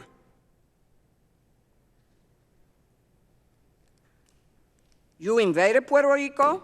We invaded, the United States of America invaded Puerto Rico. My uncle participated in the Korean War. We shed blood to defend the freedoms that every American in this country enjoys. So to kick fellow citizens when they are down is shameful. You said that you're providing assistance for those who lost their homes in Puerto Rico. I hear from the National Low-Income Housing Coalition and affordable housing groups on the island that the federal government's housing response has not been sufficient. What are you doing? In my hometown, Yabucoa, we lost 10,000 homes that were destroyed. What kind of assistance are you providing? Well, thank you for asking that question. And, I do sympathize greatly with the people who've lost so much. There's 114,000 single-family homes that are FHA-backed, and that many of them have sustained significant damage. Our people are on the ground, including one of our associate senior assistant secretaries, Nelson Burgon, who is a Puerto Rican and has been extraordinarily helpful to me. He's moved over there. We have what kind dozens of assistance are you providing for those who lost their homes? Dozens of others who've gone over there.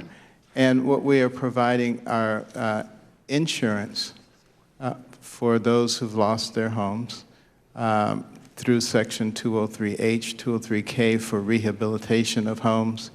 Dr. Carson, are you working with some housing groups on the ground?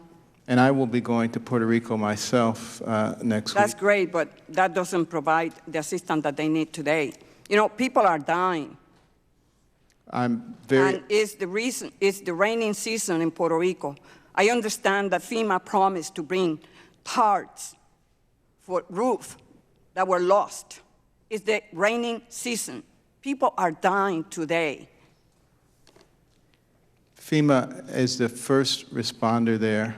They're gathering information. We're working with them in that process for the long-term recovery. Dr. Carson, when you were nominated by the president, I said, what does he know about housing? But then, you're a doctor, and you said that you're going to take care of those who are suffering from health issues in public housing. I see a disconnect between your confirmation hearings and your commitment to address the issue of asthma, respiratory illnesses in public housing, and cutting $2 billion out of the capital and operating funds for housing. The time of the gentlelady has expired. The chair now recognizes the gentleman from California, Mr. Royce. Thank you, Mr. Chairman. Mr. Secretary, at the outset here, I just wanted to invite you to come to my district, especially out to San Bernardino, California, where the Housing Authority is working on a moving to work program. It's an agency that's been up and running for some time there, and it's running very, very effectively. And they've had a number of successful self-sufficiency programs, including home ownership programs and term limits on those and work requirements. We'd love to have you see this firsthand if you could. Sure. I wanted to extend that. And I was wondering if you could talk a little more about what the department is doing to advance MTW, as it's called, the Moving to Work program, and other sustainable best practices which lift people out of their situation and onto economic independence. Sure. Thank you for that question. The Moving to Work initiative really was to provide various municipalities with the ability to be flexible, recognizing that they were probably the people who best knew what their needs were. And this really allows for a significant amount of innovation. The first 39 districts that benefited from this have produced some pretty good results, and that has resulted in us extending the program to another 100 communities over the next 7 years. I'm hopeful that we'll be able to go far beyond that, and look forward to working with you on ways that we can expand that program. We're looking for everything that is highly effective. Very good. And you know, some of the programs that have been talked about here this morning have had some components that are highly effective. We are going to make sure that we learn from those things and continue to push those things. There may be different mechanisms to do it, but we're not going to abandon those things. That would be foolishness. And two other questions. One is the department is reviewing its policy to allow PACE liens on FHA finance loans. As you know, the defaults on these loans are on the rise. And I was going to ask if you could comment on when you might make a decision on whether to withdraw the current mortgagee letter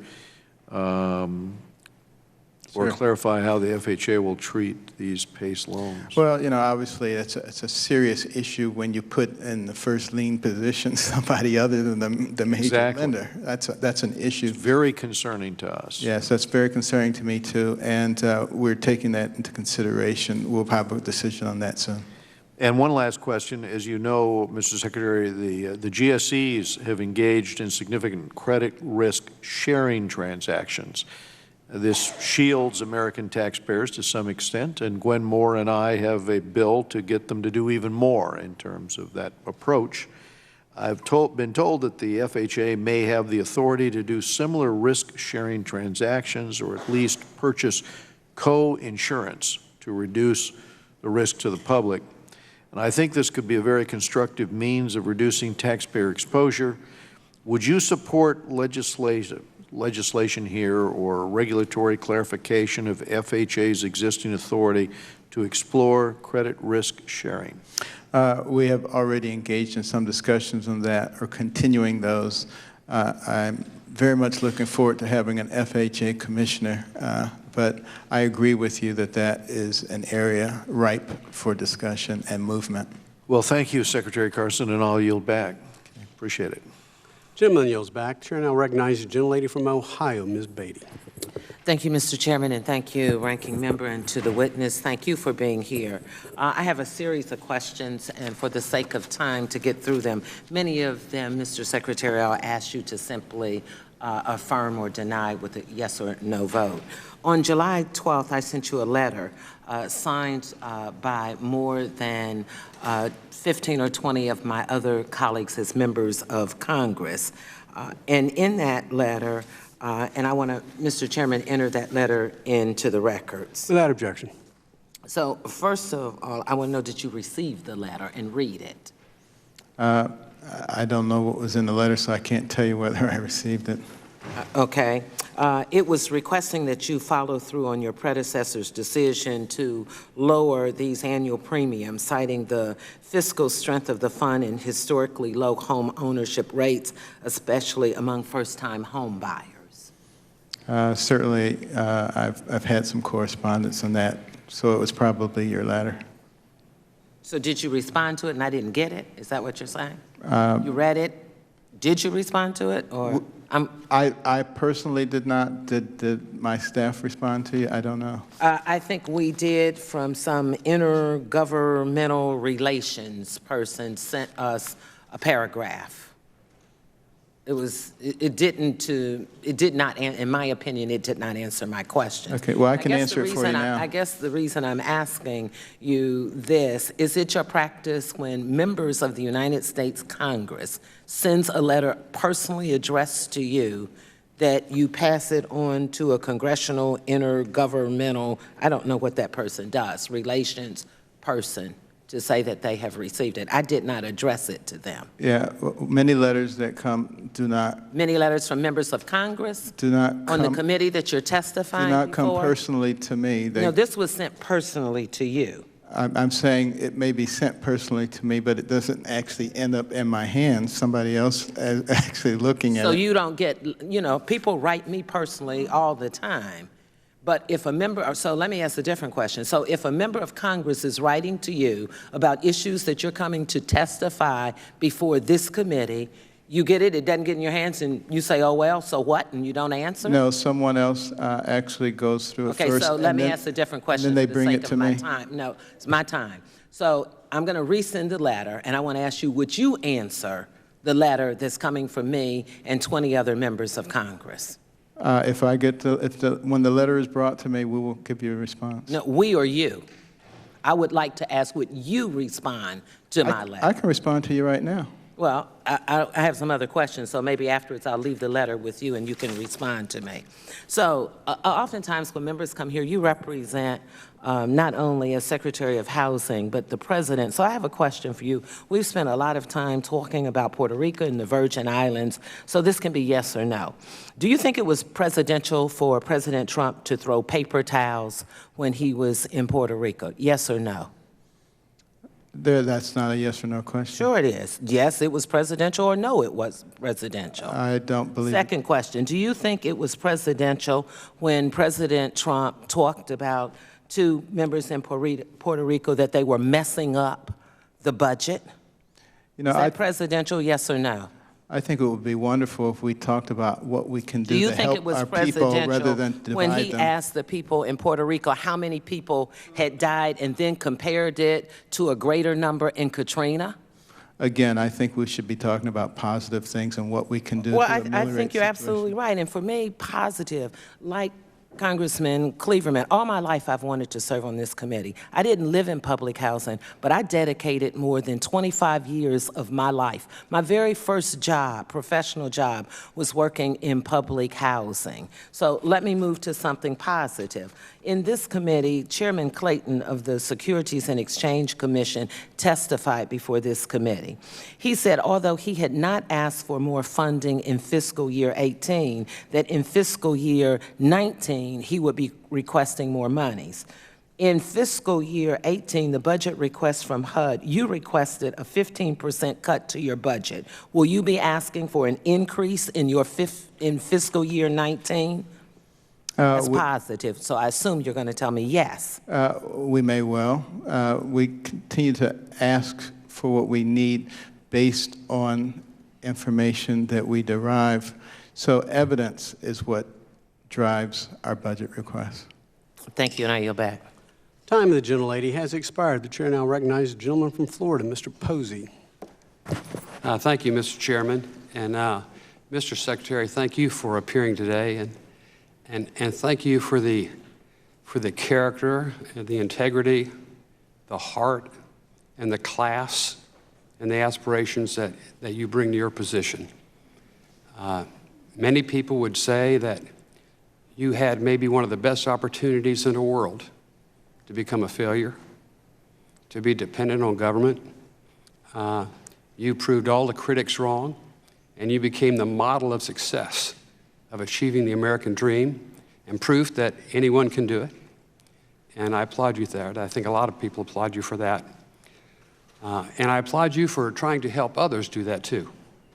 Thank you. You know, unfortunately, there's a lot of people that somehow benefit from people being dependent on government because they think it keeps them being elected. I think self-sufficiency is the way to go, and you obviously do too. And thank you for your efforts to transfer people from dependency to self-sufficiency. I want to apologize for some of the mean and nasty comments made toward you today. They're undeserving. There are attempts to shame you while they criticize the government for attempting to shame somebody, the president for attempting to shame somebody. That may be logical to some people, but I'm sure it's probably foreign to you, and you're probably wondering about that. Most intelligent people I'm used to it. Yeah, most intelligent people would. But we all have the same people in our districts. They hate the president, and they hate anybody that doesn't hate the president. So they're going to be around for a while, so we just get used to it and do the right thing for the right reasons, which you have a history of doing. Your forward initiative to reimagine how HUD works, to restore the American dream, and to rethink American communities is an awesome plan. And my question to you this morning is, how can we become more engaged in helping you achieve those goals?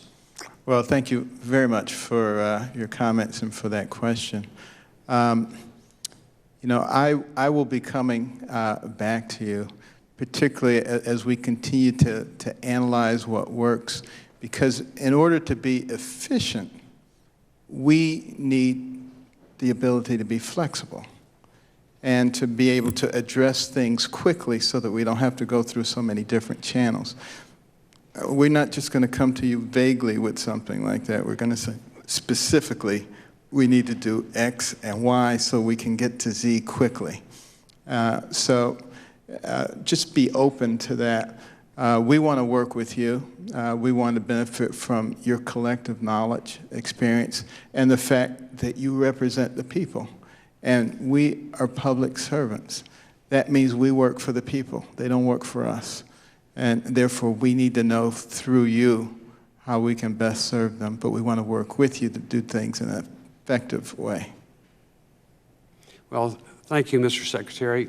Clearly, you have a heart of a servant, and you can always count on me, I know, and probably most of the people here, for our support. Thank you. God bless you. I yield back, Mr. Chairman. Gentleman yields back. The chair now recognizes the gentleman from Washington, Mr. Heck. Thank you, Mr. Chairman. Secretary Carson, I've been interested since I first arrived here in the reverse mortgage market, not just because it's called the HECM program as an acronym. We were able to pass legislation giving you more flexibility at the department to run the program with an eye toward improving its financial performance. But it's always been hard to get a good sense of how the reverse mortgage program is doing because the actuarial numbers swing so wildly from year to year.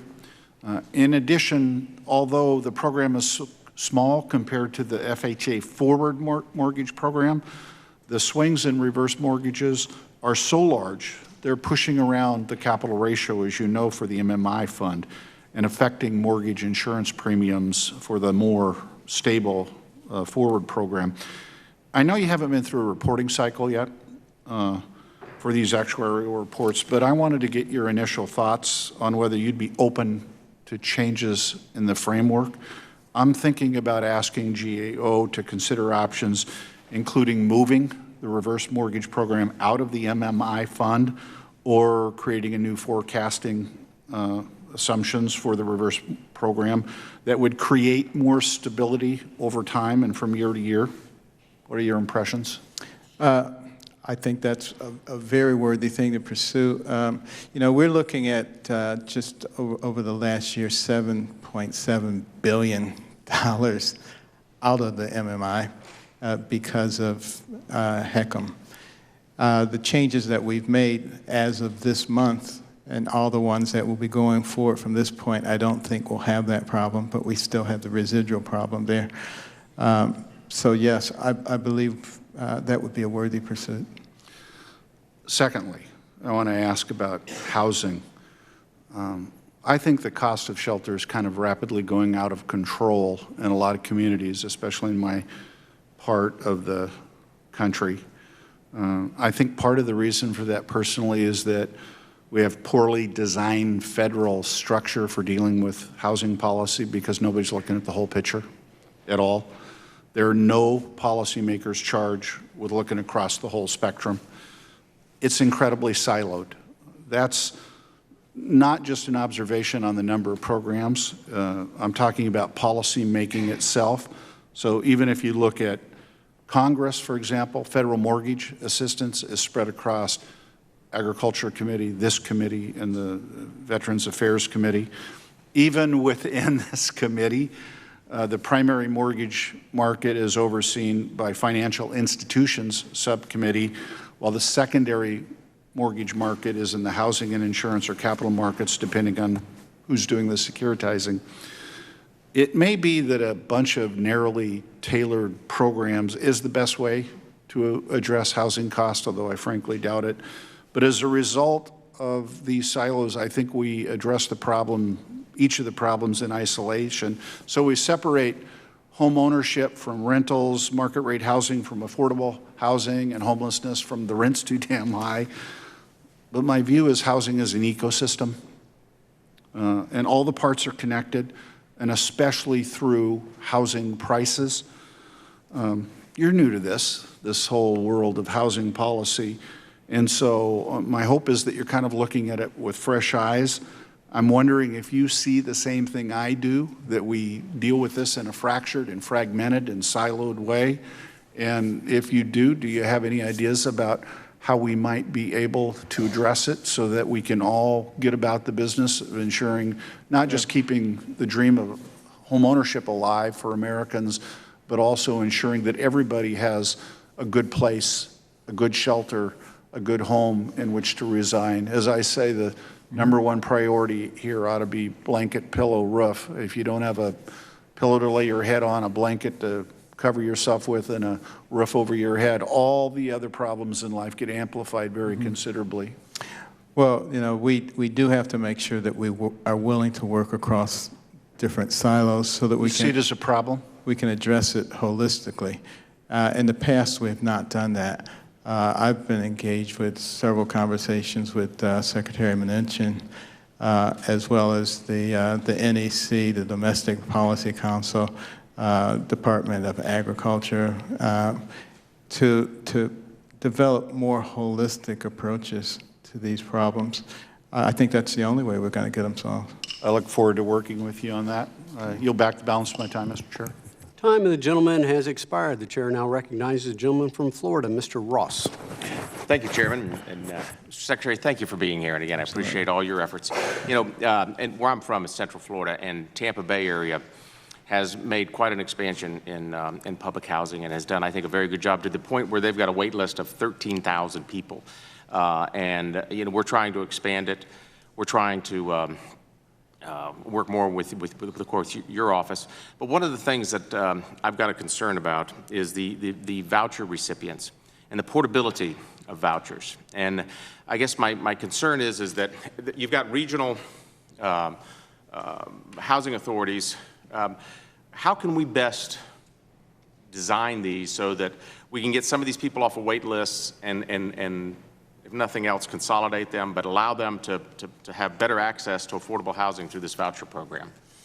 Well, you know, that's obviously a huge issue and a big question. How do we get those waiting lists down? Yeah. Should we be prioritizing certain types of people rather than just have a consecutive waiting list? Those are questions that we're examining now. We'll be happy to work with you on those. But again, the key, I think, is, you know, the public-private partnerships, programs like RED, which has brought in $4.3 billion of private money to get rid of some of these capital backlogs and to create even more housing. We need to create win-win situations, even utilizing LIHTC.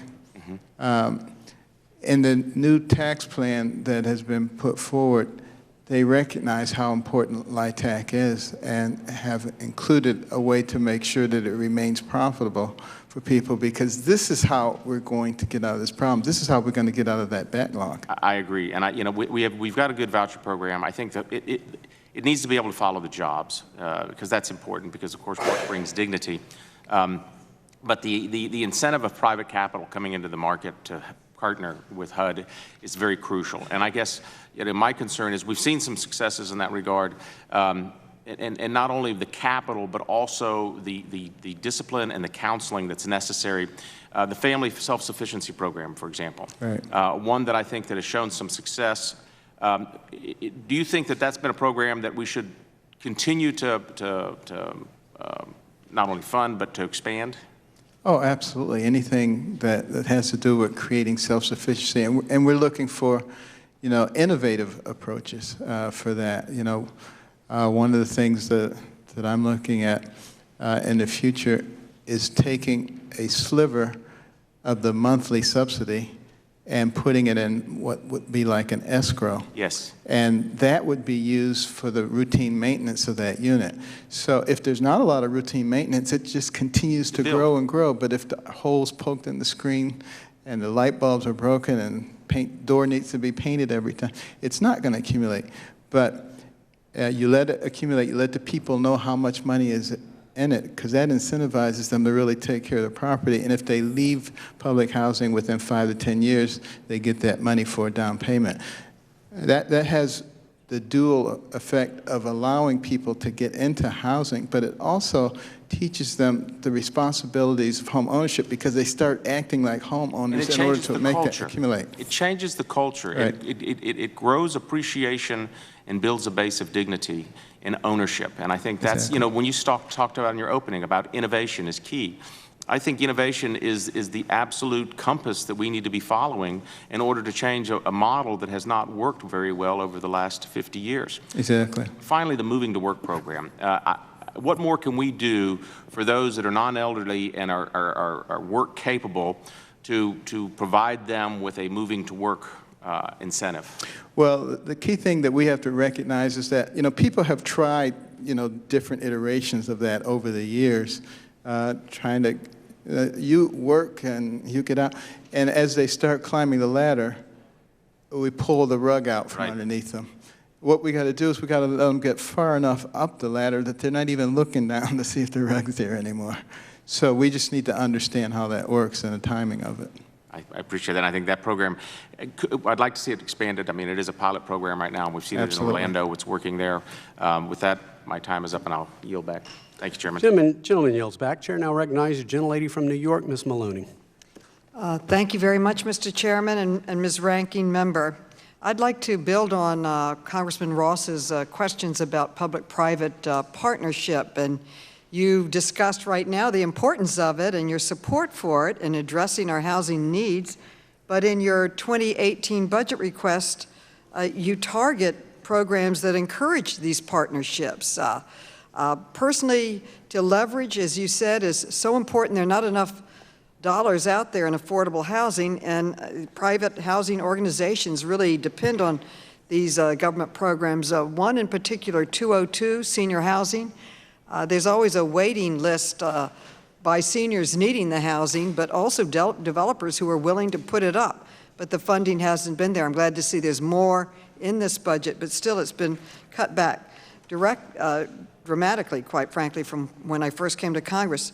But how can you think the administration can encourage public-private partnerships if its budget largely cuts out the government's role and cuts the funding for the government's role in the relationship? All right. Well, thank you for that question. I understand the basis of it.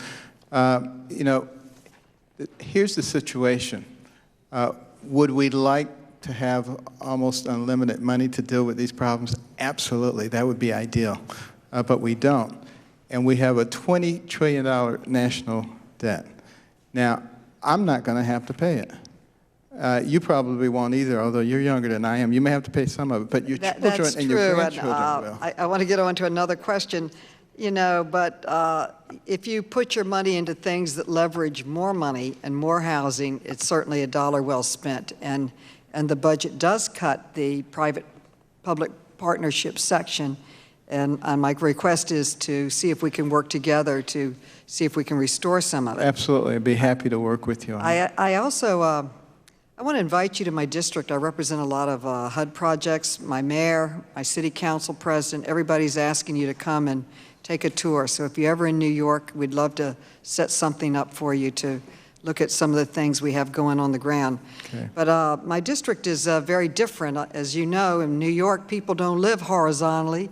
We live vertically, and we live in co-ops and we live in condos, and people are asking for you to revisit opening up assistance to first-time homeowners. That's been one of your themes. And right now, especially seniors are asking if the co-op owners could be part of HUD's reverse mortgage program. This is the type of housing I represent. And right now, co-op owners are unfairly excluded from FHA's reverse mortgage program. And I would say for no real reason. So my question is, will you consider allowing owners of housing co-ops to participate in FHA's reverse mortgage programs? I certainly don't see any reason why we shouldn't engage in that conversation with you. Well, that's great. And let's look at the numbers and let's see what works, because I'm for doing things that make sense. Well, thank you very much, because people are requesting that, particularly seniors, and we have not been able to achieve that. So this would be a great breakthrough. Thank you for wanting to look at it. As you know, FHA plays a counter-cyclical role in the housing market. It expands in times of market stress, which we went through in 2008, when everyone else is pulling back, and it shrinks in times of market stability. And the most recent annual report shows that FHA's market share has actually diminished substantially since its peak during the housing crisis and has stabilized in these past few years. But despite this, some people continue to claim that the FHA is playing an outsized role in the housing market and demand that FHA shrink. So do you agree that FHA is currently playing too large a role in the housing market? Or, you know? Yeah, well, right now, you know, we're at about a 13.2%, which is sort of back down to the pre-housing crisis level. It expanded during the crisis like it should. It's sort of like an accordion. It's a buffer. And that's the way that it's supposed to work. That's the ideal situation. Doesn't mean that there aren't some reforms that we're looking at that make it even more efficient. But generally, it has a very positive balance, and it allows people to be able to get into homes, particularly first-time home buyers, a lot of minorities. And we want to make sure that we maintain that strength. Thank you very much. Okay. Time of the gentlelady has expired. The chair wishes to inform all members that we will be excusing the witness at 12:30 today. Chair now recognizes the gentleman from North Carolina, Mr. Pittenger. Thank you, Mr. Chairman. Mr. Secretary, thank you again for being with us today. Your demeanor and patience has been exemplary. I have so much appreciation for the focus and clarity of mission that you bring. Your life experience offers so much for each of us to pay keen attention to. I particularly appreciate all of your continuing efforts in behalf of those individuals who are suffering, of course, from the natural disasters that have occurred in our country. We have seen unprecedented damage that hasn't been caused by Hurricane Harvey and Irma and Maria. Our hearts go out, obviously, to the victims of all of these awful storms. As you are very much aware, a year ago, Hurricane Matthew struck North Carolina with subsequent 1,000-year floods, severely damaged 98,000 homes and 19,000 businesses. We still have 150 or so families that are still living in FEMA trailers. It's affected our poorest counties in our state, and frankly, some of the poorest counties in the country, Bladen and Cumberland and Robeson. Some of those counties I know that we hope to show you hopefully in early November when you can return to our state. What I would like to ask you, Mr. Secretary, is what can you say in terms of what the department is doing on long-term disaster relief for these areas? They're not in the media and they're not on everyone's attention, but the pain and suffering is still there. What can you say is being done currently? Well, thank you for that, and thank you for your extremely good advocacy for the people of North Carolina. I did have a scheduled visit there, as you know, recently, and then this little problem called Harvey came up. But we are rescheduling that visit to look at that very issue in terms of, the long-term recovery function. We didn't get the final plan from the state in terms of recovery until the 21st of April of this year. So we are working with your state and local officials already, and will continue to do so. But we have not, by any stretch of the imagination, forgotten about that just because these other ones have come up. Are you comfortable that HUD has mechanisms in place in not just our state, but all states to ensure that money is spent in a fiscally accountable and a timely way? For some reason, I'm not hearing well. Well, are you comfortable with that the states have accountable structures in place? Oh.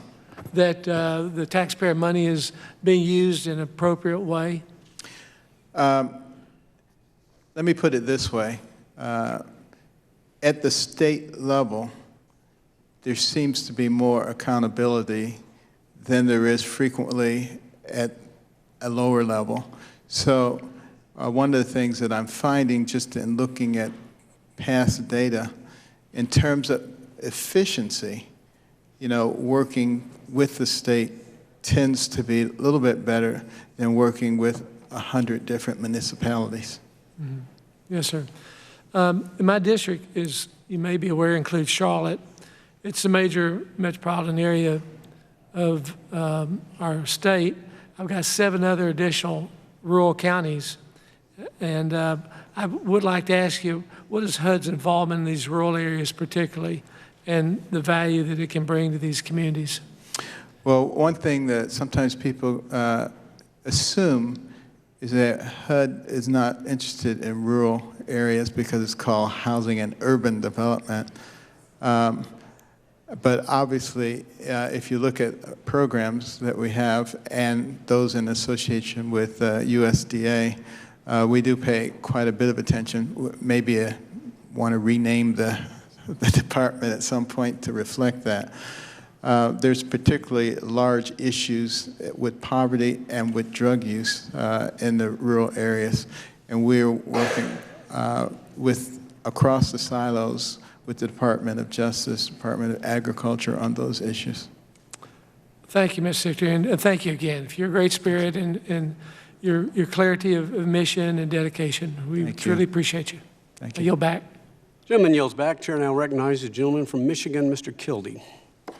Thank you, Mr. Chairman, and thank you again, Secretary Carson, for being here. As I mentioned in my opening statement, and as we chatted briefly before the beginning of this hearing, I'm from Flint, Michigan, a community not far from where you grew up, and a community that has been struggling in many ways for decades, but in a particular way for the past few years as a result of the water crisis. And I referenced in your testimony that the department, under your leadership, intends to take on some of these issues of exposure to toxic chemicals in housing, and lead is a really significant issue.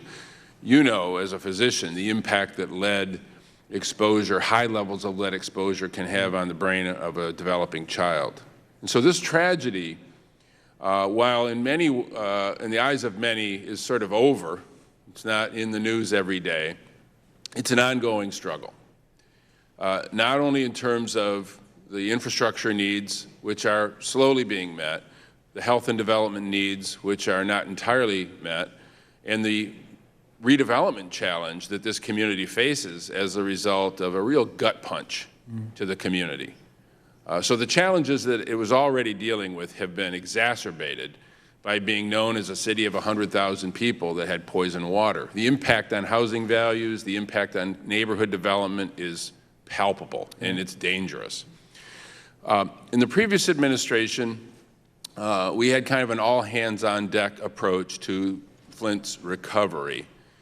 And I was pleased to see during the campaign when then candidate, now President Trump, visited Flint, he said, and I'm quoting him, this is regarding Flint, "We will get it fixed. It will be fixed quickly and effectively." And as I stated, Flint is not fixed yet. I reached out to the White House very early on and asked for a point person on Flint's recovery because there is a legitimate and important federal role in this. Have not received a response. It's important that we have some sense of who we can work with. To your knowledge, is there a point person? I mean, I haven't been able to get an answer out of the White House. I wonder if you have a sense of that, if there's a point person that we could work with. Well, I agree that there needs to be one. I'm be certainly willing to look into that for you. I appreciate that. And perhaps, as we mentioned, you and I could find time to meet. I have a real interest in the work of your department broadly, and I'd like to share some thoughts with you, but specifically to talk about how my community can continue to receive the support that it surely deserves. So if we can find time to do that, I would enjoy getting on your calendar. So thank you for that. And I know this has been raised. I raised it a bit. The preconditions that led to the crisis in Flint are not unique to Flint. We have seen a lot of older communities, and I heard the reference to not just traditional large cities, but small towns as well, that have not seen the kind of private investment and that still do require some public support for their development challenges in order for them to be fully competitive and make the contributions that they should make. So I am really concerned about continuing deep cuts to the Community Development Block Grant Program, for example, a highly flexible program, a form of federal investment that really defaults to the states and in many cases directly to local jurisdictions, making decisions for themselves as to what their needs might be. You know, as in the case of any program, there could be problems, but what I fear is that this administration, and I'm really interested in your take on this, is taking a throw the baby out with the bathwater approach. This is a really important program that is essential to lots of communities. And can you help me understand what your position is on this important program? My position is we should save the baby. Don't throw it out with the bathwater. The fact of the matter is, as I've mentioned before, there are multiple good things in these programs that have been very effective, some of which you've just mentioned. We will make sure that those things continue. So long, I appreciate that. So long as we don't take the approach that the only way to help the programs is to just make them so small that they're not consequential any longer. I agree that there's a need for change. I've talked to the ranking member about changes in CDBG that I'm interested in pursuing. So long as the solution is not simply to essentially eliminate the program over time, I'm happy to work with you on that. Thank you very much. Absolutely. Thanks for your testimony. Time of the gentleman has expired. The chair now recognizes the gentleman from Pennsylvania, Mr. Rothfuss. Thank you, Mr. Chairman. Good morning, Mr. Secretary. Welcome. My district is home to an organization called HEARTH, which provides vital transitional housing services to victims of domestic violence. For more than 20 years, women and families in Allegheny County fleeing domestic abuse have had a reliable and caring place to go to that provide temporary shelter and protection from danger. HEARTH has provided hundreds, if not thousands, of my constituents with a safe space and the support they need to transition to permanent housing. HEARTH has a compelling mission and it fulfills a priceless service for the community. This program has a strong track record because it provides residents with the supportive services they need to transition to self-sufficiency. Despite this, HEARTH and similar providers have lost or are in danger of losing their HUD funding unless they abandon the services and high standards that have contributed to their success. This ties into the Housing First policy that my colleague, Mr. Barr, raised earlier in the context of drug treatment programs. Under your predecessor, HUD adopted the Housing First policy and deprioritized programs that failed to conform to that orthodoxy. Indeed, continuums of care were told that HUD will be less generous in funding transitional programs. I asked Secretary Castro about his position on transitional housing programs like HEARTH and their future place in our housing assistance toolbox. I would generally characterize his response as a full endorsement of the Housing First policy, which, again, is going to entail a deprioritization of transitional housing. I would appreciate your taking a look at this issue, and I'd appreciate your feedback on whether you think that we have to really keep our eye on the ball on transitional housing in the context of this Housing First policy. I'd be very, very happy to work with you on that, but everything that we're going to do is going to be driven by the numbers, driven by the evidence, what's actually effective. And again, when I talk Housing First, I may be talking something a little different than what the previous secretary was talking. Well, again, we'll want to follow up with you on that because we want to make sure that this orthodoxy that he was going after isn't really negatively impacting on really good programs that have been very beneficial to our community. I agree. A number of folks have mentioned the Moving to Work program. We've had hearings about that, and it's been discussed today. I believe that this program offers flexibilities that can help public housing authorities better serve their local populations. My district has, one of the housing authorities does have a Moving to Work program. There are others that would like it. And I want to hear from you whether you support the expansion of the Moving to Work program. I was very happy with the expansion to another 100 areas, and I'm hopeful that we can, with the help of Congress, move far beyond that. Yeah, I'd like to see it really transition from being a pilot program. I mean, it's been a pilot program since 1996. I don't know how long you have to have a program be a pilot program. One of the 3 national program objectives for CDBG is that projects principally benefit low and moderate income persons. Critics have noted that CDBG funds often end up being used for parks, pools, street signs, and community centers, diverting dollars from those communities with the greatest need, particularly in housing. In your testimony before the House Appropriations Committee this past June, you stated that the CDBG program is, quote, not well targeted to the poorest populations and has not demonstrated a measurable impact on communities. Can you elaborate on that? Very much some of the same things that you just mentioned in the question, and some abuses that are even more significant than that. This is a program that, again, has some very good components, and the things that are good in that program and home program and various programs, we're not just going to abandon those things. We're going to obviously utilize that information in order to improve what we're able to do. You mentioned in your testimony before the House Appropriations Committee earlier this year that the first HUD Secretary, Robert Weaver, said that we must look for human solutions, not just policies and programs. What do you think he meant by human solutions? I hope what he meant is that we need to be looking at the people themselves, as opposed to just the concept of sticking them in a house and thinking that our job is done. If we develop the human capital that exists here, it benefits us all. It sounds like that would still be relevant today, as relevant today as it was when Secretary Weaver first said that. Would you agree with that? That would be the way that I would look at it. Thank you, Mr. Secretary. I yield back. Gentleman yields back. Chair now recognizes the gentleman from Texas, Mr. Gonzalez. I yield to the ranking member. I yield my time. I appreciate having the time. I'm sitting here and I'm listening to how much you care about the most vulnerable in our society and how you want to help people become independent and out of poverty, and yet your budget and what you are advocating for and what you're advocating against does not really define your representation that you care about these vulnerable people. You're cutting public housing by $2 billion, housing choice vouchers by $800 million, project-based rental assistance by $65 million. You have members on the opposite side of the aisle talking about programs that are funded by the Community Development Block Grant. They don't even know that you've completely eliminated that. The Home Investment Partnership Program, we talk about the national housing crisis that we have, and the National Housing Trust Fund is completely eliminated, and the Choice Neighborhoods Initiative eliminated. And, you know, Section 811 housing for persons with disabilities, cut by $121 million.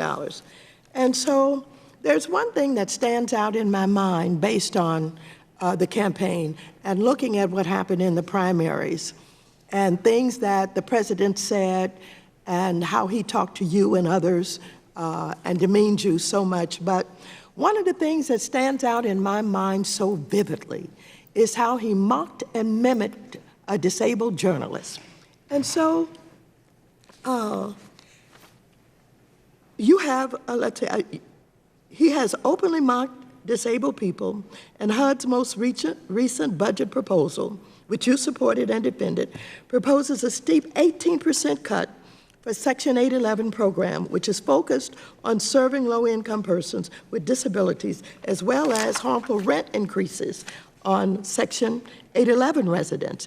This is very concerning in light of the critical role that HUD plays in providing housing assistance for low-income persons with disabilities, as well as enforcing the Fair Housing Act, which protects persons with disabilities against discrimination in the housing market. Do you remember seeing that display by the president where he mocked and mimicked disabled journalists? Do you remember seeing the site of that? I remember seeing the episode that you're referring to. Do you think it was wrong for the president to send that kind of message about what he cares about disabled people? Well, I'm not really here to talk about the president. I really want to talk about the people that we're trying to help. Well, yes, I want to talk about the people too. Right now, I want to talk about the disabled people. And I want to know if his attitude is such that it is reflected in this budget, and you defend the budget, and are you defending in any shape, form, or fashion the fact that the person who wanted to be the president of the United States of America for all people would treat disabled people that way? What do you think about that? As a pediatric neurosurgeon, a large portion of my patients were disabled people. All right, so you do care about disabled people, is that right? Of course.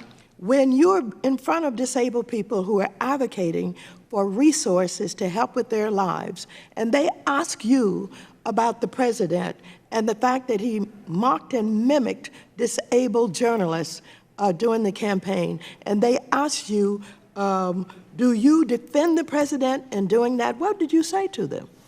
I would say that I'm going to use the resources and the talents that we have to look out for the interest of the disabled people. We're going to commit to making sure that they are not displaced. So do you think the cut of $121 million is a demonstration of your support for the disabled? Section 811 housings for persons who are disabled? I would say it's not the amount of money, it's the result that you get that's important. I beg your pardon, I can't hear you. I would say it's not the amount of money, but rather the result that you achieve that's important. Well, you keep talking about the amount of money, but your real concerns and what you care about is reflected in the budget. And it is difficult for me to believe that you really care about the disabled when you are cutting the resources to them because of the difficulty in their lives and the tremendous needs that they have. It is difficult for me to believe you care about them with these kind of cuts. I yield back. Time of the gentleman has expired. The chair now recognizes the gentleman from Texas, Mr. Williams. Thank you, Mr. Chairman, and thank you, Secretary Carson, for being here today, and thank you for your testimony. Absolutely. And from a personal note, I'd like to thank you for reaching out to those of us who are involved in baseball shooting. Yes. Appreciate that very much. Also, I want to thank you for your leadership. I've been around leaders all my life, and you're a leader. Thank you for that. And also, I want to thank you for what you've done in Texas. I'm from Texas. Yes. I want to thank you for what you've done in Texas with Hurricane Harvey, for reaching out quickly. Your response has just demonstrated swift action and resolute, and Texans are grateful for what you've done. And I'm also happy that in such a pivotal time for our country, history of our nation, that your leadership understands the challenges we face. We've talked about them today, and you understand the actions necessary to be the best possible steward of the taxpayer, which is important, while assisting those in need to achieve their God-given potential. So, Mr. Secretary, I want to start by talking about FHA's mortgage insurance program, which so many in my district have addressed with my staff and myself. We're aware of many complaints from mortgage lenders who are being subjected to extended, costly investigations and then lawsuits by the Department of Justice for their participation in the Federal Housing Administration's mortgage insurance program. While I applaud efforts to penalize lenders who deliberately submitted false or fraudulent mortgages, many lenders are being asked to pay penalties for loans that were reviewed and audited by the FHA and HUD. These actions forcing many lenders to avoid or to keep them from participating in the program, making it difficult for many first-time home buyers to purchase homes. So can you explain what circumstances would institute a penalty on a lender after FHA and HUD have approved their mortgage? It has been a problem because of all of the red tape and all the regulations. And there's so many traps involved when people do things that are really non-material mistakes, and then they find themselves in the kind of difficulty that would basically drive them away from even wanting to be involved in the first place. I've talked to Attorney General Sessions about that, and my staff and staff from DOJ are working on those regulatory barriers that are precluding people from wanting to get involved. The HUD workforce, which you supervise, is just short of 8,000 full-time employees. In comparison to some federal agencies, this may appear to be fairly lean. 8,000 is hard to say lean, but given the responsibilities and scope of the department, many could argue that the organization is unnecessarily large. Do you have the flexibility and authority to write and to right the size of the department if needed, and moving resources and employees as needed to meet the goals that you and the President have set? I think we have close to what we need. We've come down from 15,000 to 8,000 in recent years, and are looking with a very careful look at the actual need to hiring and bringing people on, and utilizing them effectively, and utilizing people in multiple areas in order to increase the efficiency, recognizing that we do have to be stewards of taxpayers' money. Well, and then what challenges stand in the way of you organizing your department to achieve the best return on taxpayer investment, which would be cost and return? Well, what we've done is divided people into work groups with captains who are responsible, who bear some fiscal responsibility, so that we don't simply say to the CFO, which we don't have right now, that it's your responsibility. And I think the more we can distribute that responsibility and make people responsible, the more fiscally responsible they'll be. Lastly, one of the promises President Trump made to the American people was to direct his administration to decrease regulation in order to spur growth. Regulations choke growth. Since you assumed your current position, what steps have you and President Trump taken to roll back harmful regulations in the housing industry? Well, we have established a regulatory reform committee, and they work through the Office of the General Counsel, looking at major regulations. We have about 10 of them right now, which we're looking to be able to get rid of, on the way to quite a few more than that. Thank you again for being here. Thank you for your testimony. I yield my time. Thank you. Time of the gentleman has expired. The chair now recognizes the gentleman from Nevada, Mr. Kuhn. Thank you, Mr. Chairman, and thank you, Mr. Secretary, for being here and for sharing your testimony and also your time as well. We know you're a very busy person, and we appreciate you taking the time to be here. Mr. Secretary, as you know, Las Vegas was the epicenter of the foreclosure crisis. My neighbors lost their home to foreclosure. I lost my home to foreclosure.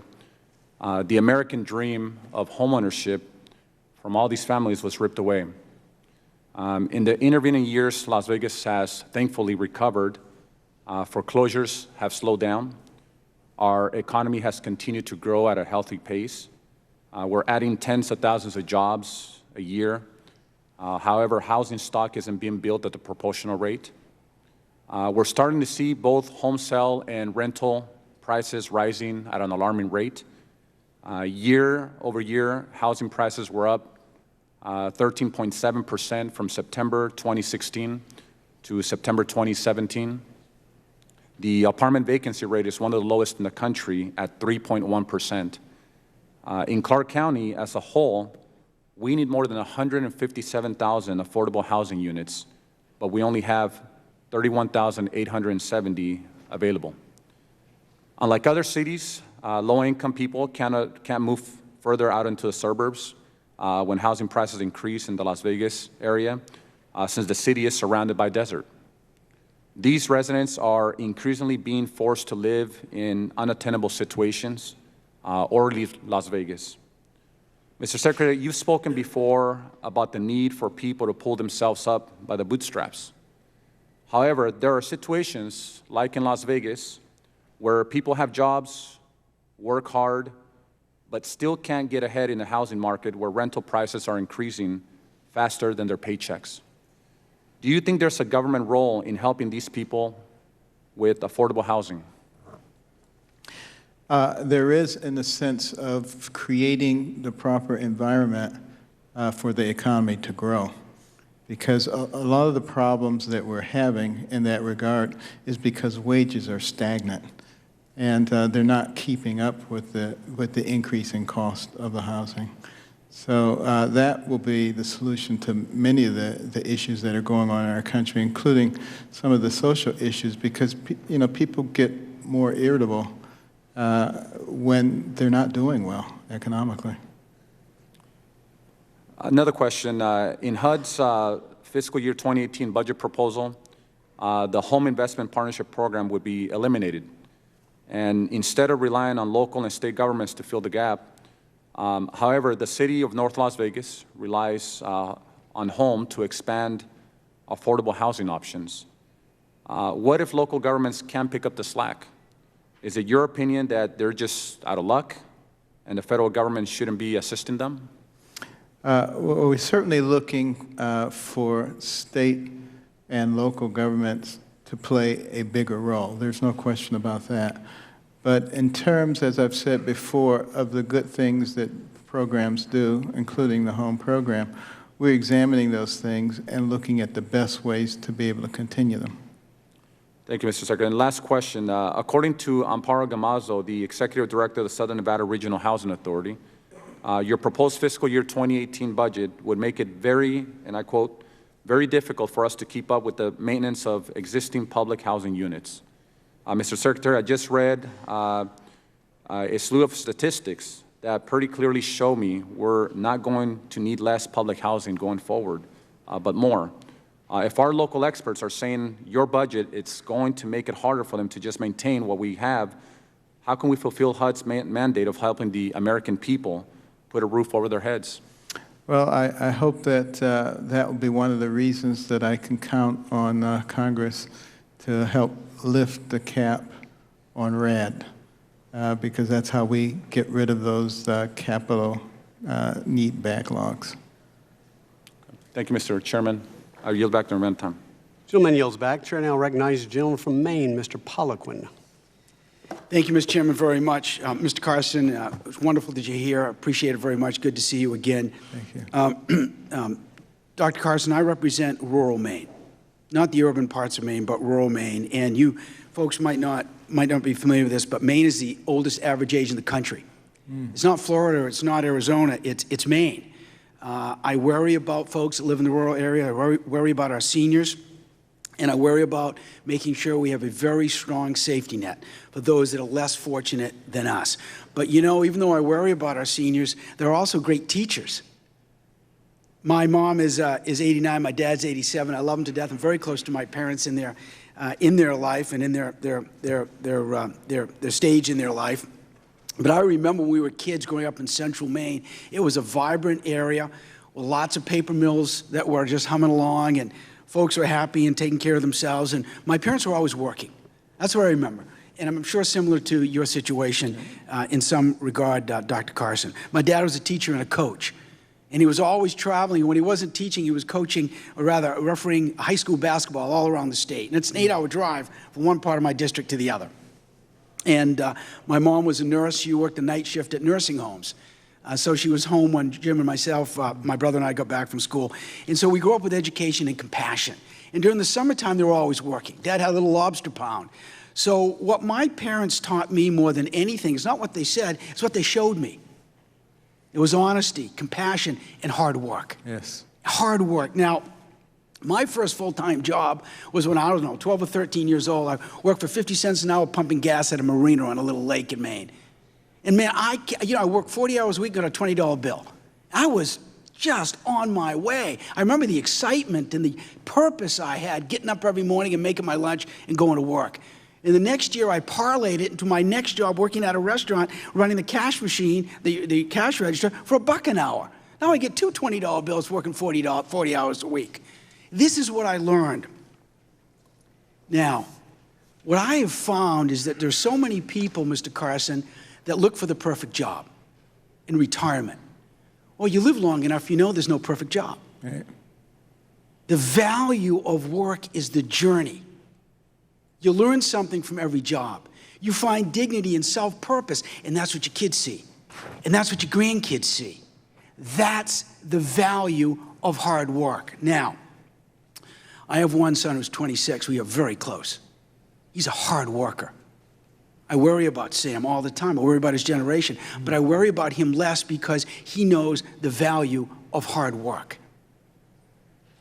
I can't even imagine, Mr. Carson, raising my son to say, okay, now you've had a good education, you know how to work, now we want to make sure you sign up for every government program you can find.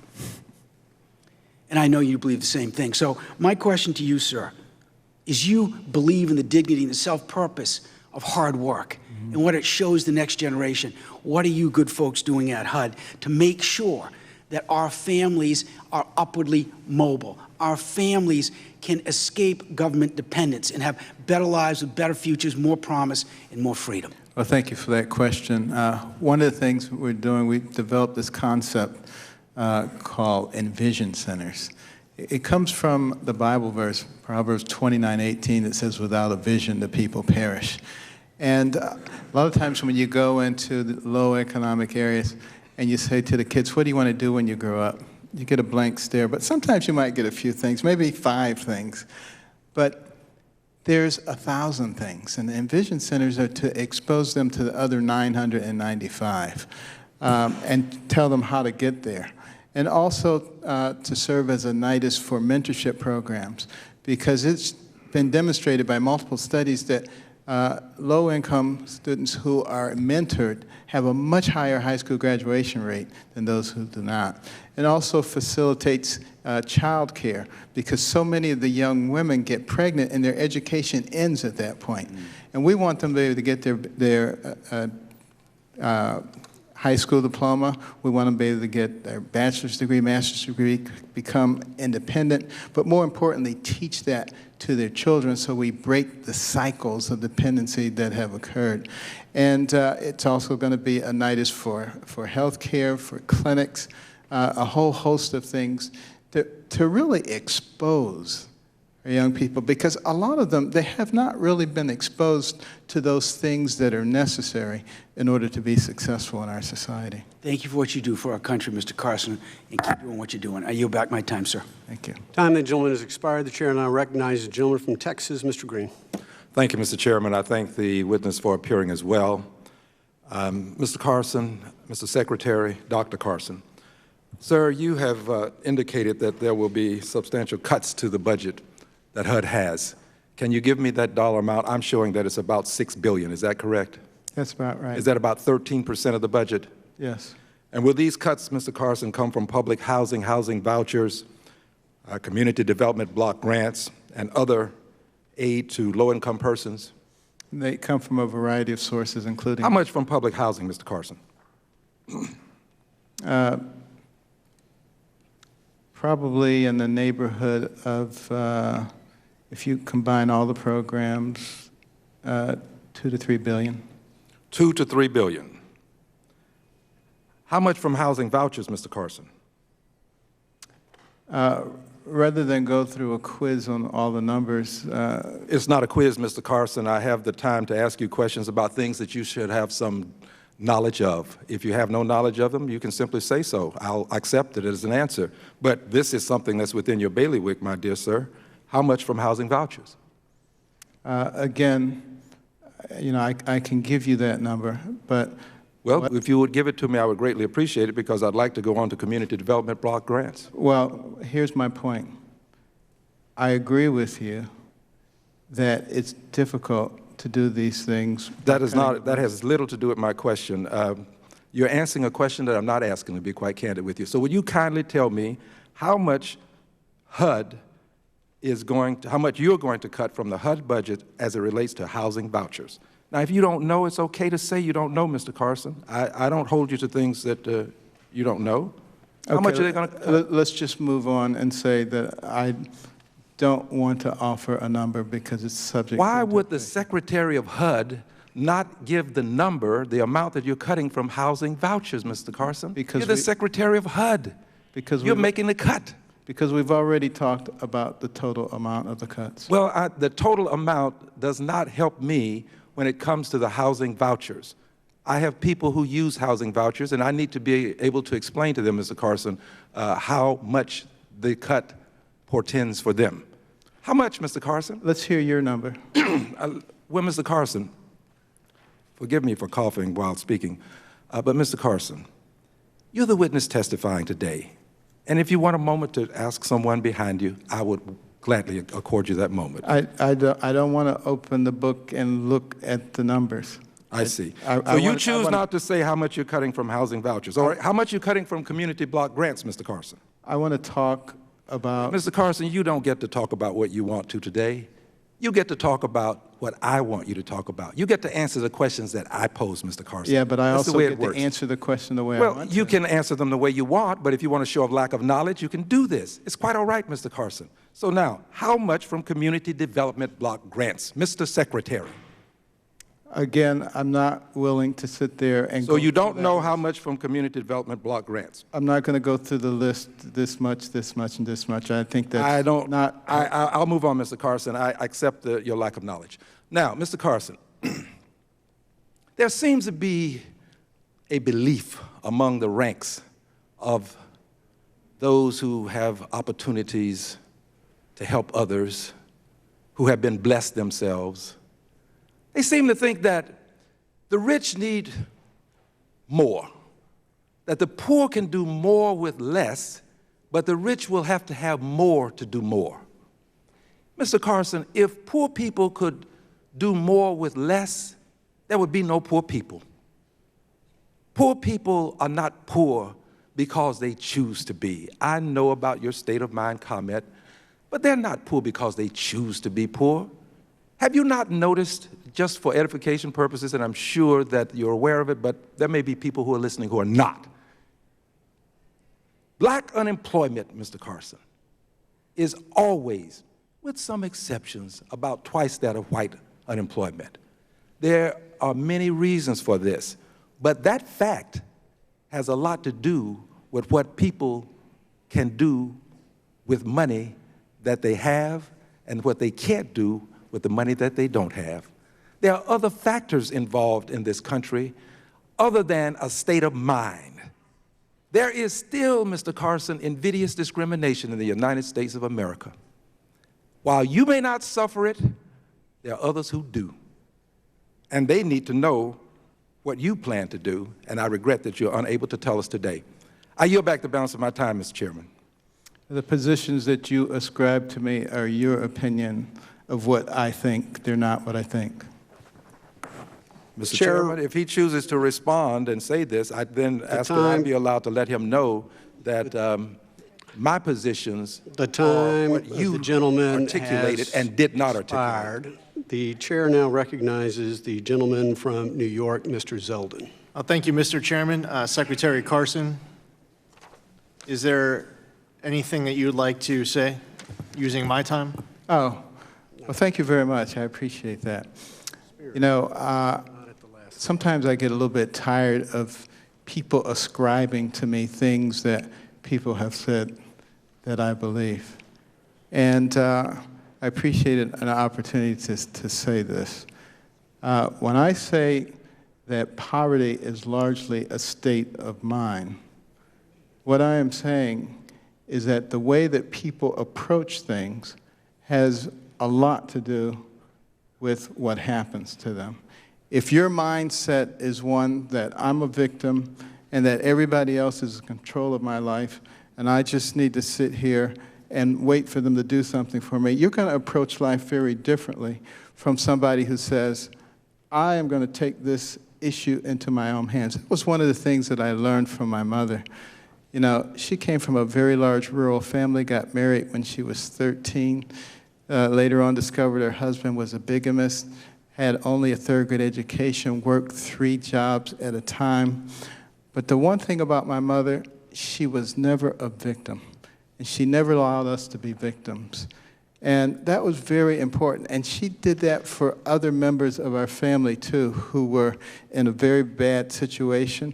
And she convinced them that they didn't have to be there, and they came out of that situation. She was really quite an interesting person. Now, I realize that not everybody has a mother like mine, but I also recognize that we, as a society, would do much better if we stopped sitting around trying to tear each other apart and start saying, what can we do to change the attitudes and to create different outcomes from people? And there are those who allow themselves to be manipulated into just creating dissension rather than trying to figure out a way that we can actually solve the problems. Isn't that what this whole government was supposed to be about?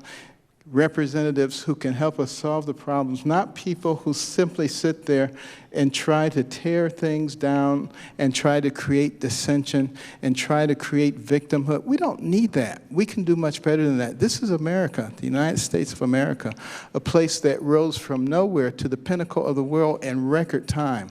Why? Because we created an atmosphere of innovation. Were there mistakes made? Were there problems? Absolutely. Are we a perfect society? We are not, because we consist of human beings. That's why we need a savior. But, you know, we really can do much better than what we're doing if we stop fighting each other and start figuring out how we're going to solve these problems. Thank you, Mr. Secretary, for being here, for your service. You are someone who wants to lift people up and provide more opportunity, not to keep them struggling, but to have all of the abilities, all the tools necessary to be able to rise up out of that situation for a better life. I feel like our country is blessed to have you serving as our Secretary of HUD. It is a calling that hopefully will provide great opportunity for you to empower many Americans desperate for your leadership to help them have that opportunity. Thank you. I wanted to speak briefly about veteran homelessness. On any given night, with HUD numbers, 40,000 veterans in the United States are struggling with homelessness. Any veteran who raises their hand willing to serve our country should have a roof over their head. They should have shoes on their feet. They should have food on their table. So the ultimate goal for that number will always be pursuing the permanent solution of 0. We know that voucher programs, which give flexibility to Americans struggling from affordable housing, has been shown to be more effective than the traditional housing project programs. I applaud your efforts to move more to a voucher model at HUD for all housing programs.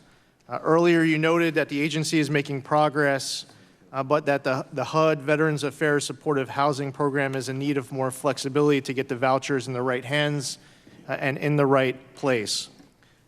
Additionally, you spoke about the expansion of public-private partnerships and increasing the collaboration of your agency with local nonprofits to assist in veteran housing. I stand eager to work with you. I'm sure many of my colleagues are as well, with the ultimate goal of getting to 0 veteran housing homelessness one day. I thank you again for your leadership. I yield back. Thank you. Chair now recognizes the gentlelady from Utah, Ms. Love. Thank you, Secretary Carson, for being here today. I'd like to talk to you a little bit about the Moving to Work program. which, is meant to give public housing authorities the flexibility to pursue innovative strategies to increase housing choices for low-income families, and ultimately to encourage economic self-sufficiency.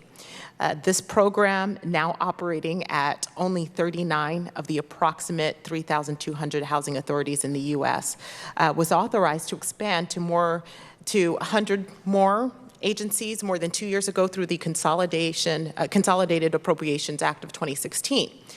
Your department, both under your predecessor and now under your leadership, has moved slowly and cautiously on this directive from Congress to expand that. HUD has missed some of its deadlines. From that viewpoint, some of our housing authorities, it looks like HUD is trying to add more regulations to a program that was designed for deregulation. Two of my home state housing authorities of Salt Lake City and Salt Lake County are desperately awaiting the chance to apply.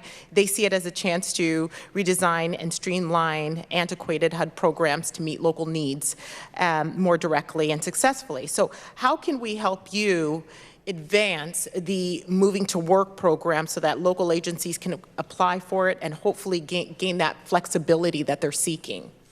Well, you've already helped me by that question, because I wasn't aware that that was going on, that we were trying to increase the regulations rather than decrease them. That's the exact opposite of what we should be doing. Right. So we will look into that. Okay. Can you tell us a little bit more generally about your assessment of the Moving to Work program? Has it been successful in moving more people to economic self-sufficiency? As we know, and I think that we can all agree on both sides of the aisle, that we should not be in the business of giving people exactly what they need to stay exactly where they are. Mm-hmm. We should be giving people opportunities to be able to have their needs met, and then be able to move out of there and be contributing members of society and help their communities. Sure. Can you tell me how successful this program has been in helping people move and be self-sufficient? Yes. First of all, we discovered through this program that we have some incredibly innovative people. If we take the barriers out of their way and allow them, because they are able to see the community that they live in and see the opportunities that exist in their community, and therefore they can design the program in order to take advantage of what exists where they are, not what exists in Washington, D.C. And that's one of the reasons that the 39 programs that existed have done well enough that the expansion was authorized. I think the expansion probably should be authorized far beyond another 100 because it is working. And we're continuing to accumulate data, but it all is pointing in the same direction, and that is giving local control. As long as you have, responsibility, we have to have a way that we measure what they're doing and make sure that we're not having any type of inappropriate activity going on. But as long as we have that in place, this is clearly the way to go. I just have two things I want to bring up really quickly in the minute that I have left. According to CBO, federal spending on programs to serve low-income families was approximately $744 billion in 2016, to take into account 80 programs throughout the 13 different federal agencies, and that doesn't include the states that are helping out. I'm trying to figure out how much goes to brick and mortars. One of the comments that you had made is, and I think it was actually a good comment, is that as a bureaucrat, you feel you're going to be a fish out of water, and I want you to be a fish out of water because it should be uncomfortable. Yeah. We shouldn't be sustaining bureaucrats. We should be sustaining people. Right. And I want you to just keep conscious of the fact that these programs are meant to make sure that we make it so that people can have an opportunity to get out of the system. We should be incentivizing good behavior, right. And people who are wanting to get up, and most people people that are there, they want to be masters of their own life. I agree. They So, want that. Thank you for being here. Okay. Time of the gentle lady has expired. The chair expects to clear one more member in the queue. Chair now recognizes the gentleman from Michigan, Mr. Trott. Thank you, Mr. Chairman. Secretary Carson, thank you for being here today. And I represent Michigan's 11th district, which is Oakland County and Western Wayne County. So we're awfully proud Very familiar. Awfully proud of your Detroit roots, and I'm happy to report to you that Detroit is making quite a comeback under Mayor Duggan. And Absolutely. I know you visited, and Yes. you're always. I was very impressed. As am I. So I'm the last person, so I'm going to end with a couple of compliments. I've been in Congress about 3 years, and more often than not, the witnesses that appear before us do what we call the old political pivot, and they get a question they don't like, or they feel insulted by, or is self-serving from the person who's asking the questions, and they talk about something else. You've actually sat here all morning, and I've been watching in my office and been here in the committee room. You've actually listened to our questions and done your best to answer our questions, and I suspect it's because you're brighter than most of us, so you're not intimidated by any of these questions. But I want to acknowledge that you've been actually one of the more productive witnesses I've seen during my tenure in Congress. Also, I want to compliment you on the president's choice, and I'm sure you had some input on, I think Brian Montgomery is going to be nominated as the FHA commissioner. He served with distinction towards the end of the Bush administration, and I think he'll be a great asset for you at HUD. Absolutely. So let's talk about the FHA program. There's a great article from the Housing Wire from July of this year, written by David Stevens from the MBA, and it talks about the unprecedented use of the False Claims Act by HUD and the Department of Justice starting around 2011 under President Obama. And the False Claims Act is a very important federal statute. It was promulgated under President Lincoln to deal with profiteers who were supplying the Union Army and cheating the government. Been used over the last several decades to deal with Medicare fraud and to deal with defense contractors who are ripping taxpayers off. And so I'm all for the False Claims Act being used, but are you familiar at all with how it's been used in the context of FHA lending and some of the ramifications of that? Very much so. So I believe you and Attorney General Sessions could easily solve that problem. And the consequence of the improper use of the False Claims Act to impose outrageous penalties against lenders for immaterial defects in loan origination files on FHA loans, the consequences are many lenders have left the FHA program, and those that have stayed in, the program's more costly for the borrowers who can least afford it. So do you have any plan, once Commissioner Stevens is in place, to quickly address that problem? Yeah, well, we're already addressing that problem. Our staff, along with the DOJ staff, and we're committed to getting that resolved because it's ridiculous, quite frankly. And I'm not exactly sure why there had been such an escalation previously, but the long-term effects of that escalation is obviously providing fewer appropriate choices for consumers, and that's exactly the opposite of what we should be doing. Who can least afford it, too. Yeah. So, right. Oh, so great. Well, that's good news on the way there, and I know the MBA has done a great white paper on the issue, and I commend it to you in terms of seeking out an easy solution that could be put in place without congressional action. Yeah. You know, I dealt with HUD for many years in my prior life, and I always found, you know, and this has been a real interesting dichotomy today because you've been attacked for the budget issues that you propose for HUD, and some people think that we have unlimited amounts of money here in Washington. There's a debt clock behind you that will tell you differently. But your answer has been a good one, which is I'm more interested in results than I am in funding, and we've got to get results for the people that need it and for our taxpayers. Right. And in my experience with HUD, you've talked about the reforms that you're working on. The field offices need to be empowered. I agree. It's kind of like Tip O'Neill's old comment, all politics is local. I think all housing is local. And the more the field offices can act and focus on results and the department here in Washington is focused on big picture, broad issues, I think you get better results. So I commend that to you, number one.